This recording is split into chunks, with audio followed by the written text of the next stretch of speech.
എല്ലാവർക്കും നമസ്കാരം. എല്ലാവർക്കും പുതുവത്സര ആശംസകൾ നേർന്നുകൊള്ളുന്നു. എൻ്റെ പേര് രാജീവ് എന്നാണ്, തൃശ്ശൂരാണ് സ്വദേശം.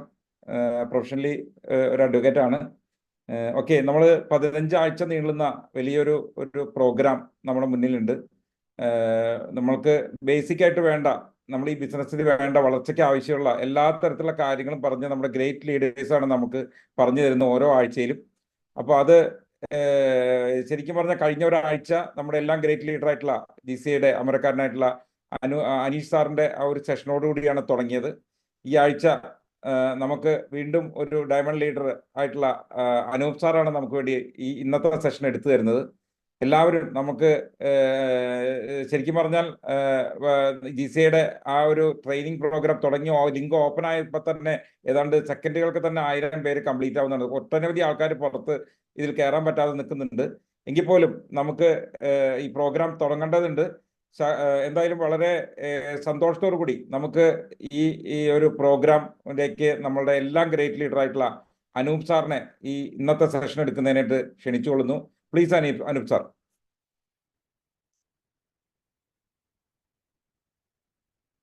Thank you Rajeev sir. Good evening all. എല്ലാവർക്കും നമസ്കാരം. ഒരു നിറഞ്ഞ പുതുവത്സരം ആശംസിച്ചുകൊണ്ട് നമ്മളുടെ ഈ SLSL ട്രെയിനിങ് സീരീസിന്റെ രണ്ടാമത്തെ സെഷനിലേക്ക് നമുക്ക് കടക്കാം. ആദ്യം തന്നെ എന്നെ കേട്ടുകൊണ്ടിരിക്കുന്ന പല തിരക്കുകൾക്കിടയിലും എനിക്ക് തോന്നുന്നു നമ്മളുടെ ഈ പരിപാടി തുടങ്ങി ആദ്യത്തെ ഒരു 5 മിനിറ്റിനുള്ളിൽ തന്നെ, 5 മിനിറ്റ് അല്ല അതിനേക്കാൾ മുമ്പ് തന്നെ ഇതിന്റെ സൂമിന്റെ പ്ലാറ്റ്ഫോമിന്റെ മാക്സിമം പാർട്ടിസിപ്പേഷൻ ലിമിറ്റ് കവിഞ്ഞു കഴിഞ്ഞു. കഴിഞ്ഞ പ്രോഗ്രാമും അത് തന്നെയായിരുന്നു സ്ഥിതി. സ്വാഭാവികമായിട്ടും യൂട്യൂബ് ലൈവ് ഒക്കെ ഇടണം എന്നൊക്കെയുള്ള റിക്വസ്റ്റ് ഉണ്ട്. പക്ഷെ നമുക്ക് തൽക്കാലം അതിന് നിർവാഹമില്ല. കാരണം വേറെ ഒന്നുമല്ല, നമുക്കറിയാം ഇത് മത്സരിക്കുന്നവരുടെ കൂടെ ബിസിനസ്സാണ്. സ്വാഭാവികമായിട്ടും നമുക്ക് എത്ര പേര് യൂട്യൂബ് ലൈവിൽ പങ്കെടുത്തു എന്നൊന്നും നമുക്ക് അറിയാൻ പറ്റില്ല. പക്ഷെ എത്ര പേര് ആക്റ്റീവായിട്ട്, എത്ര പേര് സീരിയസ് ആയിട്ട് ഈ ഒരു അവസരത്തിനെ കാണുന്നു എന്നും കൂടെ നമുക്ക് തിരിച്ചറിയാൻ ഇത് സഹായിക്കും. കഴിഞ്ഞ തവണ മീറ്റിങ്ങിൽ കയറാൻ പറ്റാതെ തീർച്ചയായും എനിക്ക് തോന്നുന്നു അവര് ഇന്ന് കുറച്ചുകൂടെ നേരത്തെ ലോഗിൻ ചെയ്യാൻ ശ്രമിച്ചതിന്റെ ഫലമായിട്ട് കഴിഞ്ഞ തവണത്തേക്കാൾ പുതിയ ആൾക്കാരാണ് കൂടുതലും ഈ മീറ്റിങ്ങിൽ, ഈ ഒരു സീരീസിൽ പങ്കെടുക്കുന്നത് എന്ന് അറിയാൻ കഴിയുന്നുണ്ട്. അങ്ങനെയാണ് ഞാൻ ചില മുഖങ്ങൾ കാണുമ്പോൾ മനസ്സിലാവുന്നത്. അപ്പോ എന്താണെങ്കിലും എല്ലാവരെയും ഒരിക്കൽ കൂടി ഈ ഒരു ട്രെയിനിങ് സീരീസിന്റെ രണ്ടാമത്തെ സെഷനിലേക്ക് ഹാർദവമായിട്ട് സ്വാഗതം ചെയ്യുകയാണ്. നമ്മൾ ഈ ഒരു സീരീസിൽ ഓരോ സെഷനിലും വിവിധ വിഷയങ്ങളെ ബേസ് ചെയ്താണ് നമ്മളുടെ ഈ ഒരു ട്രെയിനിങ് സീരീസ് ഡിസൈൻ ചെയ്തിരിക്കുന്നത്. ഒരു വ്യക്തി എന്ന നിലയ്ക്കും ഈ ബിസിനസ്സിൽ ഒരു വ്യക്തിക്ക് വിജയിക്കാൻ വേണ്ട ആവശ്യം ഘടകങ്ങൾ ഓരോന്നും സബ്ജക്റ്റ് വൈസായി ചെറിയ നമ്മൾ പറയും ചെറിയ ക്യാപ്സൂളുകളായി തിരിച്ചാണ് നമ്മൾ ഓരോ സെഷനിലും വരുന്നത്. നമുക്കറിയാം ഏത് കാര്യത്തിനാണെങ്കിലും നമ്മളൊരു മരുന്ന് കഴിക്കുന്നത്, ഒരു പനിക്കുള്ള മരുന്നാണെങ്കിൽ ആ പനിക്ക് 7 ദിവസത്തേക്ക് ഒരു ഡോക്ടർ ഒരു മരുന്ന് കുറിച്ചാൽ ഈ 7 ദിവസത്തെ മരുന്നും കൂടെ ഒരുമിച്ചല്ല നമ്മൾ കഴിക്കുന്നത്. അതിനൊരു കോഴ്സ് ഉണ്ട് അല്ലെ. 7 ദിവസം കൊണ്ട്, ചിലപ്പോൾ ചില ഗുളിക അരമുറി വെച്ചിട്ട് 10 ദിവസം, ഇങ്ങനെയൊക്കെ ഓരോ കോഴ്സ് ഉണ്ട് എന്ന് പറഞ്ഞതുപോലെയാണ് നമ്മളുടെ ഈ ഒരു ട്രെയിനിങ് ഡിസൈൻ ചെയ്തിരിക്കുന്നത്. നമുക്ക് ജീവിതത്തിലും ബിസിനസ്സിലും വിജയിക്കാൻ ആവശ്യമായ ഓരോ ഘടകങ്ങളെയും കൃത്യമായിട്ട് കണ്ടെത്തി അത് ഓരോരോ ചെറിയ ഡോസേജ് ആയിട്ടാണ് നമ്മൾ ഈ ഒരു പ്രോഗ്രാമിൽ പ്ലാൻ ചെയ്തിരിക്കുന്നത്. അത് എത്ര ശതമാനം നിങ്ങൾക്ക് ഉൾക്കൊള്ളാൻ കഴിയും എന്ന് എനിക്കറിയില്ല. പക്ഷെ ഒരു കാര്യം ഉണ്ട്, വ്യക്തമായി അത് മനസ്സിലാക്കി അത് നടപ്പിൽ വരുത്തി ഈ ബിസിനസ്സിനെ ഒരു പ്രിയോറിറ്റി ബേസിൽ, ഒരു മുൻഗണന ആയിട്ട് ഈ ഒരു അവസരത്തിനെ കൂടുതൽ പ്രിയോറിറ്റി ഇതിന് കൊടുത്തുകൊണ്ട് ഈ മേഖലയെ പ്രവർത്തിക്കുന്ന ആൾക്കാർക്ക് തീർച്ചയായിട്ടും ഒരു മുതൽക്കൂട്ടാകും ഇതിലൂടെ വിജയിച്ച ഓരോ ആൾക്കാരുടെയും അനുഭവങ്ങൾ.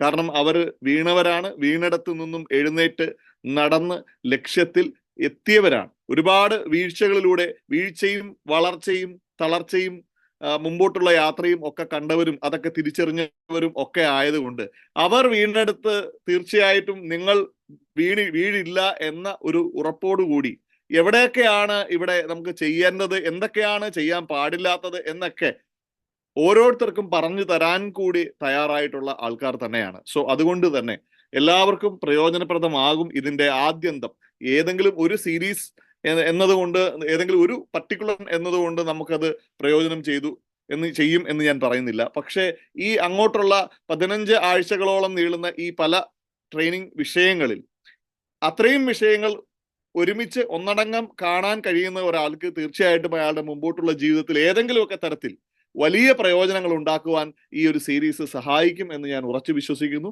ഇന്നത്തെ നമ്മുടെ വിഷയത്തിലേക്ക് ഞാൻ കടക്കുകയാണ്.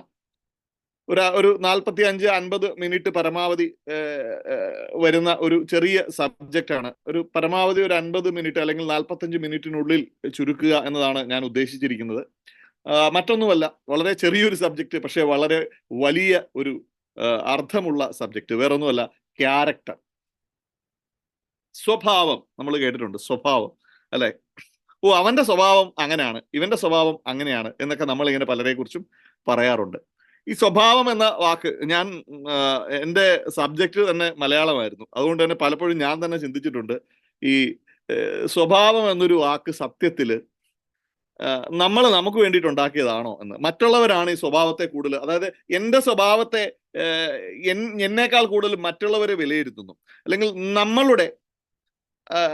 നമ്മളെ മറ്റുള്ള ആൾക്കാർ നോക്കിക്കാണുന്ന, അല്ലെങ്കിൽ മറ്റുള്ള ആൾക്കാർ നമ്മളെ കുറിച്ച് ചിന്തിക്കുന്ന രീതിയാണ് ശരിക്കും പറഞ്ഞാൽ സ്വഭാവം എന്ന് പറയുന്നത്. അല്ലാതെ സ്വഭാവം എന്ന ഒരു കാര്യത്തിൽ നിന്നും മറ്റുള്ളവരാണ് ഒരാളെ വിലയിരുത്തുന്നത്. സത്യം പറഞ്ഞാൽ ഇപ്പൊ അവൻ ഇന്ന ആളുടെ സ്വഭാവം അങ്ങനെയാണ്, ഇങ്ങനെ ആളുടെ സ്വഭാവം ഇങ്ങനെ, ക്യാരക്ടർ എന്ന് നമ്മൾ പറയുന്ന അതാണ് കറക്റ്റ് പറയുകയാണെങ്കിൽ മലയാളത്തിലേക്ക് വന്ന സ്വഭാവം എന്ന് പറയുന്നത്. അപ്പോ എന്റെ സ്വഭാവത്തെക്കാൾ കൂടുതൽ മറ്റുള്ളവരാണ് എന്റെ സ്വഭാവത്തെ കുറിച്ച് കൂടുതൽ, ഞാൻ കൺസേൺ ആകുന്നതിനേക്കാൾ കൂടുതൽ മറ്റുള്ളവരാണ് കൺസേൺ ആകുന്നത്. നമ്മുടെ ഇവിടുത്തെ സബ്ജക്ട് ഇതാണ്, ക്യാരക്ടർ, കരിയർ. ഈ 2 സബ്ജക്റ്റാണ് നമ്മൾ കണക്റ്റീവായിട്ട്. നമ്മുടെ കരിയറിൽ നമ്മുടെ സ്വഭാവം എങ്ങനെ നമുക്ക് സ്വാധീനിക്കപ്പെടുന്നു, അല്ലെങ്കിൽ നമ്മുടെ സ്വഭാവം എങ്ങനെ നമ്മളുടെ കരിയറിന് മെച്ചപ്പെടുന്ന രീതിയിൽ മികച്ചതാക്കി നമുക്ക് മാറ്റാൻ കഴിയും. നമ്മളുടെ കരിയർ അല്ലെങ്കിൽ നമ്മുടെ ബിസിനസ്സിൽ, പ്രത്യേകിച്ച് മൈ ലൈഫ് സ്റ്റൈൽ ബിസിനസ്സിൽ ഒരു വ്യക്തിക്ക് വിജയിക്കാൻ വേണ്ടിയിട്ട് അയാളുടെ സ്വഭാവത്തിൽ എന്തെല്ലാം മാറ്റങ്ങൾ വരുത്തിയാൽ, അല്ലെങ്കിൽ ഏതെല്ലാം രീതിയിൽ ആ വ്യക്തിക്ക് ഈ ഒരു അവസരത്തിലൂടെ വിജയിക്കാൻ വേണ്ടിയിട്ട് അയാളുടെ സ്വഭാവത്തിൽ മാറ്റം വരുത്താൻ കഴിയും. എന്തെങ്കിലും മാറ്റം വരുത്തേണ്ടതുണ്ടോ, അല്ലെങ്കിൽ ഓൾറെഡി ഞാൻ ഈ ബിസിനസ്സിന് ഇണങ്ങിയ രീതിയിൽ ഒരു ചിന്തയും നമ്മുടെ പ്രവൃത്തിയും നമ്മുടെ സമീപനവും ഒക്കെ ഈ ബിസിനസ്സിന് ഇണങ്ങിയ രീതിയിലുള്ള ഒരു വ്യക്തിയാണോ? ഇനി അപ്പൊ അല്ല എങ്കിൽ അതിനെ എവിടെയൊക്കെ എങ്ങനെയൊക്കെ മാറ്റങ്ങൾ വരുത്തണം? ഇതൊക്കെ തന്നെയാണ് നമ്മുടെ വിഷയം. ഞാൻ നേരത്തെ പറഞ്ഞു, ഒരു 40-45 മിനിറ്റ് കൊണ്ടൊന്നും നമുക്ക് മനസ്സിലാക്കാൻ പറ്റുന്ന ഒരു സബ്ജക്റ്റ് ആണെന്ന് ഞാൻ പറയുന്നില്ല ഈ പറഞ്ഞ വിഷയം. പക്ഷേ അത്രയും സമയം കൊണ്ട് ആവശ്യം നമുക്ക് സ്വയം നമ്മൾ ഇത് കേട്ടിട്ടൊന്ന് വിലയിരുത്തിയാൽ കുറച്ചെങ്കിലുമൊക്കെ കാര്യങ്ങൾ നമുക്ക് പ്രയോജനപ്രദമാക്കാൻ സാധിച്ചേക്കാം. സോ ഞാൻ നിങ്ങളുടെ അനുവാദത്തോടു കൂടി ഒരു പ്രസന്റേഷനിലേക്ക് പോവുകയാണ്. ക്യാരക്ടർ കരിയറിൽ എങ്ങനെ ഗുണപ്പെടുത്താം. ഞാൻ പറഞ്ഞു, നമ്മൾ പല മേഖലകളിൽ നിന്ന് വന്ന ആൾക്കാരാണ്, പല മേഖലയിൽ ഇപ്പോഴും നിൽക്കുന്നു, അതോടൊപ്പം മൈ ലൈഫ് സ്റ്റൈൽ ബിസിനസ് ചെയ്യുന്നവരുണ്ട്, ഫുൾ ടൈം ആയിട്ട് ഈ അവസരം ചെയ്യുന്ന ആൾക്കാരും ഉണ്ട്. സ്വഭാവത്തെ കുറിച്ചാണ് നമ്മൾ പറഞ്ഞു വന്നത്. സ്വഭാവത്തെ സ്വാധീനിക്കുന്ന ഒരുപാട് ഘടകങ്ങളുണ്ട്. നമുക്കറിയാം നമ്മളുടെ ഇപ്പോ കുറച്ചുകൂടെ വ്യക്തമായിട്ട് വന്നാൽ, ഇവിടെ ഞാനിപ്പോ നിങ്ങളെ കാണിച്ചിരിക്കുന്നത് ഒരു സ്പൈറലാണ്. പലപ്പോഴും പല ട്രെയിനിങ് പ്രോഗ്രാമിലും ഒരുപക്ഷെ കൂടുതൽ ഇരിക്കുന്ന സീനിയേഴ്സ് ആയിട്ടുള്ള ആൾക്കാർക്ക് അറിയാവുന്നതാണ്. ഞാൻ പലപ്പോഴും പറഞ്ഞിട്ടുള്ള ഒരു കാര്യമാണത്. എന്താണെന്ന് ചോദിച്ചാൽ, നമ്മുടെ സ്വഭാവം രൂപപ്പെടുത്തുന്നതിൽ ഒരുപാട് പങ്കുള്ള കുറേ കാര്യങ്ങളുണ്ട്. നമ്മുടെ സ്വഭാവത്തെ രൂപപ്പെടുത്തുന്ന കുറേ ഘടകങ്ങൾ ഉണ്ട്. അതെന്താണ് എന്ന് ചോദിച്ചാൽ, ഞാൻ ഇവിടെ കാണിച്ചത് ഒരു നെഗറ്റീവ് സ്പൈറലാണ്. ഓക്കെ, നമ്മുടെ സ്വഭാവം മോശമാകാൻ കാരണമാകുന്ന കുറേ ഘടകങ്ങൾ അടങ്ങുന്ന ഒരു സ്പൈറലിനെ കുറിച്ചാണ് ഞാനിവിടെ ഇപ്പൊ പറയുന്നത്. അതാണ് നെഗറ്റീവ് സ്പൈറൽ എന്ന് പറഞ്ഞാൽ.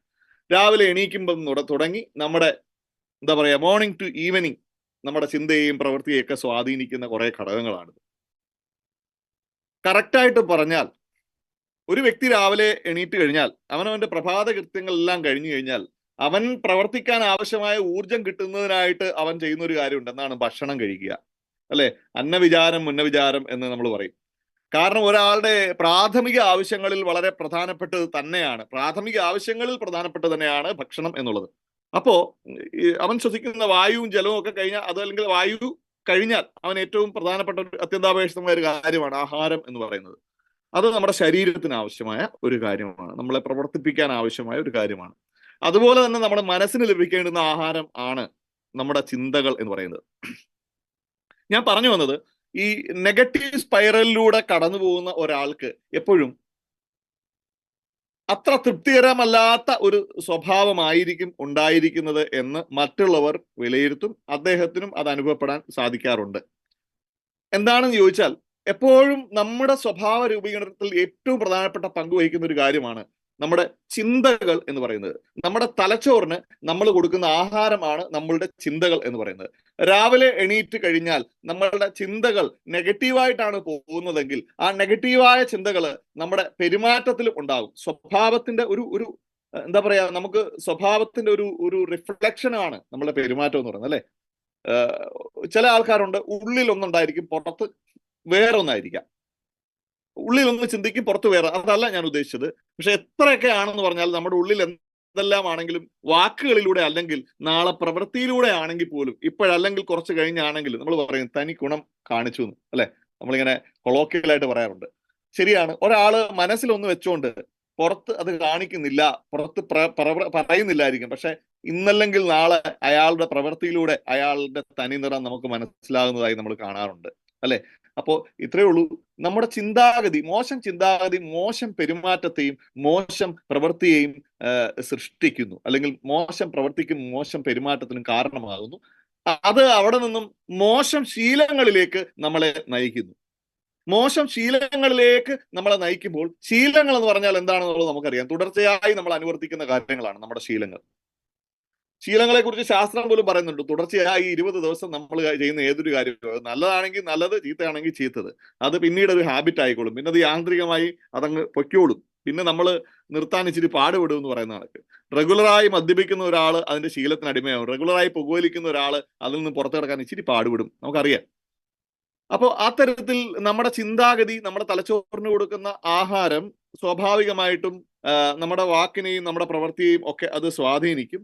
അത് സ്വാഭാവികമായിട്ടും അവിടുന്ന് നമ്മുടെ ശീലങ്ങളായി മാറുകയും അവിടെ നിന്ന് നമ്മുടെ പെരുമാറ്റത്തെ അത് സ്വാധീനിക്കുകയും അവിടെ നിന്നും അത് നമ്മുടെ സ്വഭാവത്തിൽ കുടിയേറി പാർക്കുകയും നമ്മുടെ സ്വഭാവമായി അത് മാറുകയും ചെയ്യും. അപ്പോൾ പെരുമാറ്റം എന്ന് പറഞ്ഞാൽ താൽക്കാലികമായ ഒരു അവസ്ഥയായിരിക്കാം, പക്ഷെ ക്യാരക്ടർ എന്ന് പറഞ്ഞാൽ ഏറെക്കുറെ അത് ബലപ്പെട്ടതാണ്.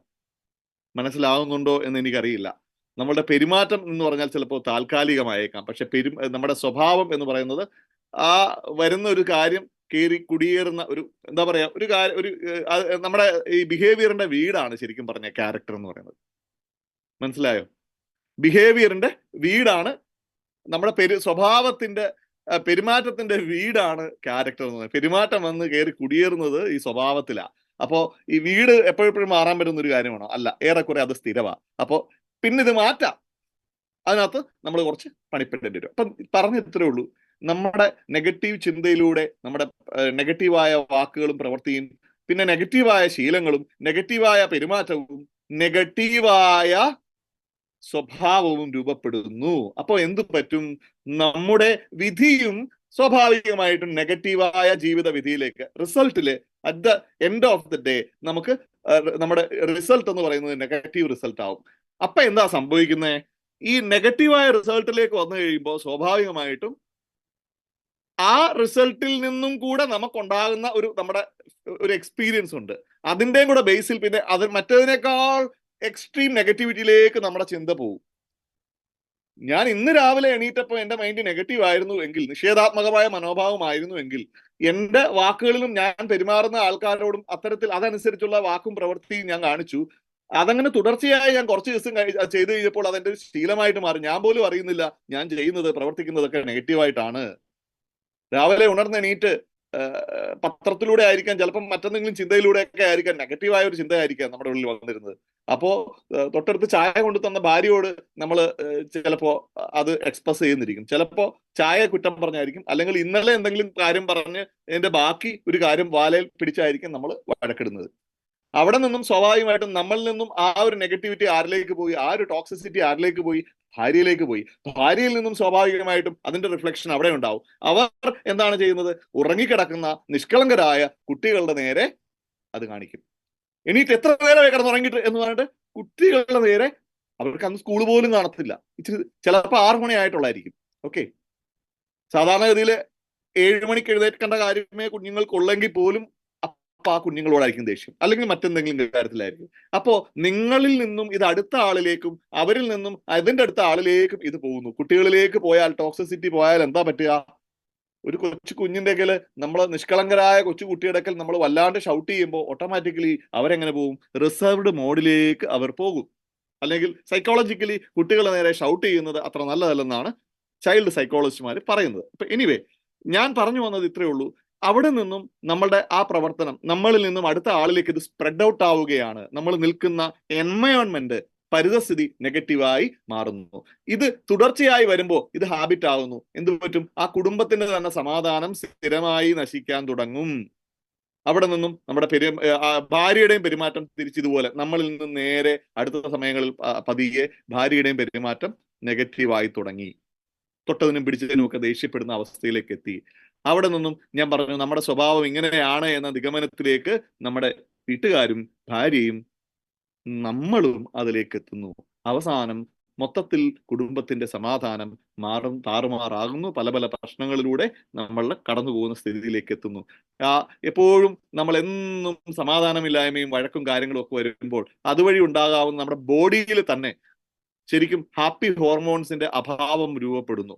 ടോക്സിക് ആയിട്ടുള്ള, അല്ലെങ്കിൽ എന്താ പറയാ, ടോക്സിസിറ്റി ഉള്ള മോശം ഹോർമോണുകളുടെ അതിപ്രസരം ശരീരത്തേക്ക് വരുമ്പോൾ അത് നമ്മുടെ ഇമ്മ്യൂണിറ്റി, പ്രതിരോധ ശേഷിയും നമ്മൾ നിൽക്കുന്ന നമ്മുടെ കുടുംബത്തിലെ ആൾക്കാരുടെ പ്രതിരോധ ശേഷിയും ഒക്കെ ബാധിക്കും എന്നാണ് സയൻസ് പറയുന്നത്. ഒരുപാട് ഹാപ്പി ഹോർമോൺ ഉണ്ട്, ഡോപ്പമിൻ, ഓക്സിറ്റോസിൻ, ഇങ്ങനെ ഒരുപാടുണ്ട്.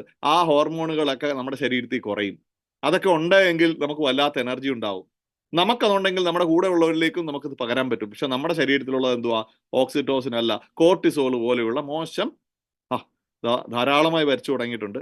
മോശം ഞാനിവിടെ കാണിച്ചിരിക്കുന്ന ഓരോ സ്പൈറലുകളും തമ്മിൽ കൂട്ടി ബന്ധിപ്പിക്കുകയാണ് ആരോ, പാവം, അറിയാതെയാണ്.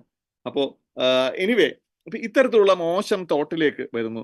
അവസാനം ഞാൻ നേരത്തെ പറഞ്ഞു, ഒരു മോശം വിധി രൂപപ്പെടുന്നു. അപ്പോൾ കൂടുതൽ മോശമായ ചിന്താഗതിയിലേക്ക് വരുന്നു, കൂടുതൽ മോശമായ പ്രവൃത്തിയിലേക്കും, കൂടുതൽ മോശമായ ശീലങ്ങളിലേക്കും, കൂടുതൽ മോശമായ പെരുമാറ്റത്തിലേക്കും, കൂടുതൽ മോശമായ സ്വഭാവത്തിലേക്കും, വളരെ കൂടുതൽ മോശമായ ഒരു വിധിയിലേക്കും എത്തുന്നു. ഇങ്ങനെയാണ് നെഗറ്റീവ് സ്പൈറൽ പോകുന്നത്.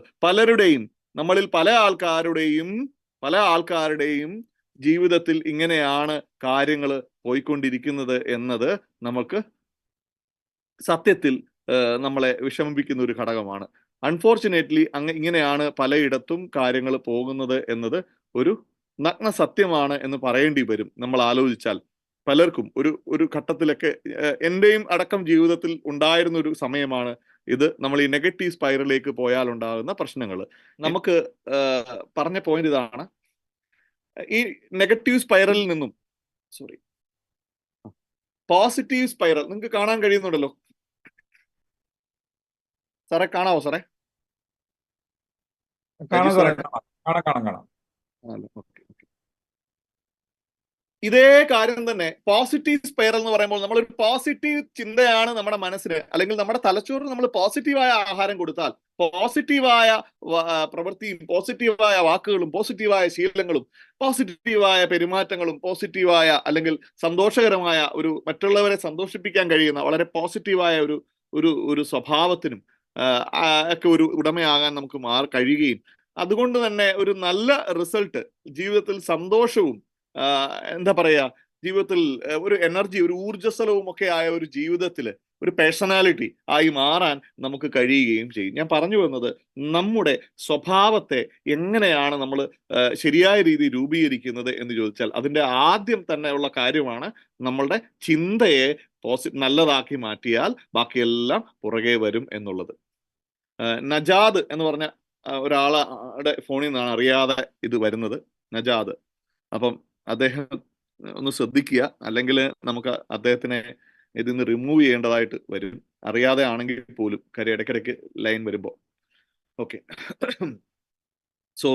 അപ്പൊ ഈ പോസിറ്റീവ് സ്പൈറൽ നിങ്ങൾ ഓർത്തു വെക്കുക. നമ്മളുടെ എവിടെ നിന്നാണ് നമ്മുടെ പല സ്വഭാവത്തെയും നമ്മുടെ പല ചിന്തകളിലും സ്വാധീനിക്കുന്നത് എന്നതാണ് ഞാൻ പറഞ്ഞു വന്നതിന്റെ പോയിന്റ്. ഞാൻ തൽക്കാലം അവിടെ നിന്നും മുമ്പോട്ട് പോവുകയാണ്.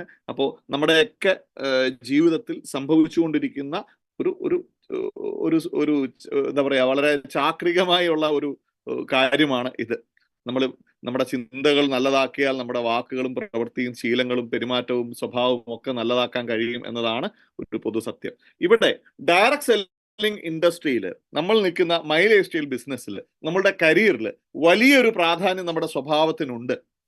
കാരണം people want to follow leaders. ഇതൊരു ലീഡർഷിപ്പ് ബിസിനസ് ആണ്. നമ്മൾ മനസ്സിലാക്കേണ്ടത് ഇതൊരു ലീഡർഷിപ്പ് ബിസിനസ് ആണ്. ലീഡർഷിപ്പ് എന്റെയും നിങ്ങളുടെയും ഒക്കെ മനസ്സിലുള്ള കാര്യം തന്നെയാണ് ലീഡർഷിപ്പ്.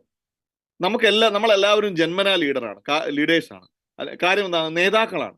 കാരണം മറ്റുള്ളവരിൽ നിന്നും ഒരുപാട് എക്സ്ട്രാ ഓർഡിനറി കഴിവുള്ള ആളായതുകൊണ്ടാണ് ഇന്ന് നമ്മളെല്ലാവരും മനുഷ്യരൂപം കൊണ്ടിവിടെ ഇരിക്കുന്നത്. അമ്മയുടെ ഗർഭപാത്രത്തിൽ നമ്മൾ രൂപപ്പെടുമ്പോൾ അതിനു മുൻപ് നമ്മൾ ലക്ഷോപലക്ഷം വരുന്ന ബീജങ്ങളിൽ നിന്ന് നമ്മൾ ഒരു വിജയിയെ പോലെ വലിയ രീതിയിൽ പ്രയാണം ആരംഭിച്ച് സക്സസ്ഫുൾ ആയിട്ട് അത് കംപ്ലീറ്റ് ചെയ്ത് അമ്മയുടെ ഗർഭപാത്രത്തിൽ രൂപപ്പെട്ട് അവിടെ നിന്നും മനുഷ്യരൂപം പൂണ്ട് 9 മാസം കൊണ്ട് രൂപം പൂണ്ട് നമ്മൾ പുറത്തു വന്ന് ഒരു ജേതാവായി അല്ലെങ്കിൽ ഒരു ലീഡറായി ഒരു നേതാവായി നമ്മൾ നിൽക്കുന്നത് ജന്മം കൊണ്ടേയാണ് എന്ന് നമ്മൾ മനസ്സിലാക്കുക. പിന്നീടാണ് നമ്മുടെ പല ചിന്തകളും അത് നമ്മുടെ ഉള്ളിൽ പല നെഗറ്റീവ് ചിന്തകളും ഒക്കെ വരുന്നത്. പക്ഷെ നമ്മൾ ജന്മന ഒരുപാട് ലീഡർഷിപ്പ് ക്വാളിറ്റി ഉള്ള മറ്റുള്ളവരിൽ നിന്നും എക്സ്ട്രാ ഓർഡിനറി ആയിട്ടുള്ള ഒരാളാണ് എന്നുള്ളതാണ് സത്യം. അപ്പോ ഇവിടെ നമ്മുടെ ബിസിനസ്സിലും നമ്മൾ identify your leadership in you എന്നാണ് പറയുന്നത്. നിങ്ങളുടെ ഉള്ളിലെ നേതൃത്വം അല്ലെങ്കിൽ നേതൃത്വ പാടവം തിരിച്ചറിയുക എന്നുള്ളിടത്താണ് നമ്മുടെ സക്സസ് ഇരിക്കുന്നത്. അപ്പോ ബിൽഡിംഗ് ട്രസ്റ്റ് ആൻഡ് റെസ്പെക്ട്, നല്ല സ്വഭാവം നമ്മൾ വളർത്തിയെടുത്താൽ നമ്മോടൊപ്പമുള്ള ആൾക്കാർ, ലീഡർ എന്ന് പറഞ്ഞാൽ മറ്റുള്ളവരെ ലീഡ് ചെയ്യുന്ന അല്ലെങ്കിൽ കൂടെയുള്ള ആൾക്കാർക്ക് മാതൃകയാകേണ്ട ഒരാളാണ് എന്നാണ് അർത്ഥം. അപ്പോൾ നല്ല സ്വഭാവം തീർച്ചയായിട്ടും നല്ല ഒരു നേതാവിനെ വാർത്തെടുക്കുന്നു എന്നുള്ളതാണ്.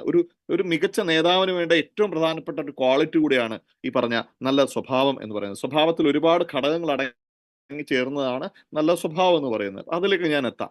പീപ്പിൾ വാണ്ട് ടു തീർച്ചയായിട്ടും മറ്റുള്ളവർക്ക് വിശ്വാസം ജനിപ്പിക്കുന്ന രീതിയിൽ ചിന്തിക്കുകയും പ്രവർത്തിക്കുകയും ചെയ്യുകയും മറ്റുള്ളവരെ ബഹുമാനിക്കുകയും ഒക്കെ ചെയ്യുക എന്നുള്ളതാണ് ഏറ്റവും മികച്ച ഒരു സ്വഭാവത്തിന്റെ ലക്ഷണം എന്ന് പറഞ്ഞാൽ. ലീഡേഴ്സ് വിത്ത് strong character traits like honesty, സത്യസന്ധത, ഇന്റഗ്രിറ്റി, ആത്മാർത്ഥത, സത്യസന്ധത, അതുപോലെ തന്നെ മറ്റുള്ള ആൾക്കാർ, സഹാനുഭൂതി എന്ന് നമ്മൾ പറയും, മറ്റുള്ള ആൾക്കാരെ മനസ്സിലാക്കുവാനും അവരുടെ പ്രശ്നങ്ങൾ ഉൾക്കൊള്ളുവാനും അവരോടൊപ്പം എപ്പോഴും ഉണ്ടാകും, പ്രതിസന്ധിയിൽ ഉണ്ടാകും എന്ന് അവരിൽ വിശ്വാസം ജനിപ്പിക്കുവാനും ഒക്കെ കഴിഞ്ഞാൽ ഒരു സംശയവും വേണ്ട, നമ്മളോടൊപ്പം ഒരുപാട് പേരെ കൂടെ നിർത്താൻ നമുക്കാകും. നമ്മളോടൊപ്പം ഒരുപാട് പേര് നമ്മളെ ഫോളോ ചെയ്യുന്ന ആൾക്കാർ ഉണ്ടാകും.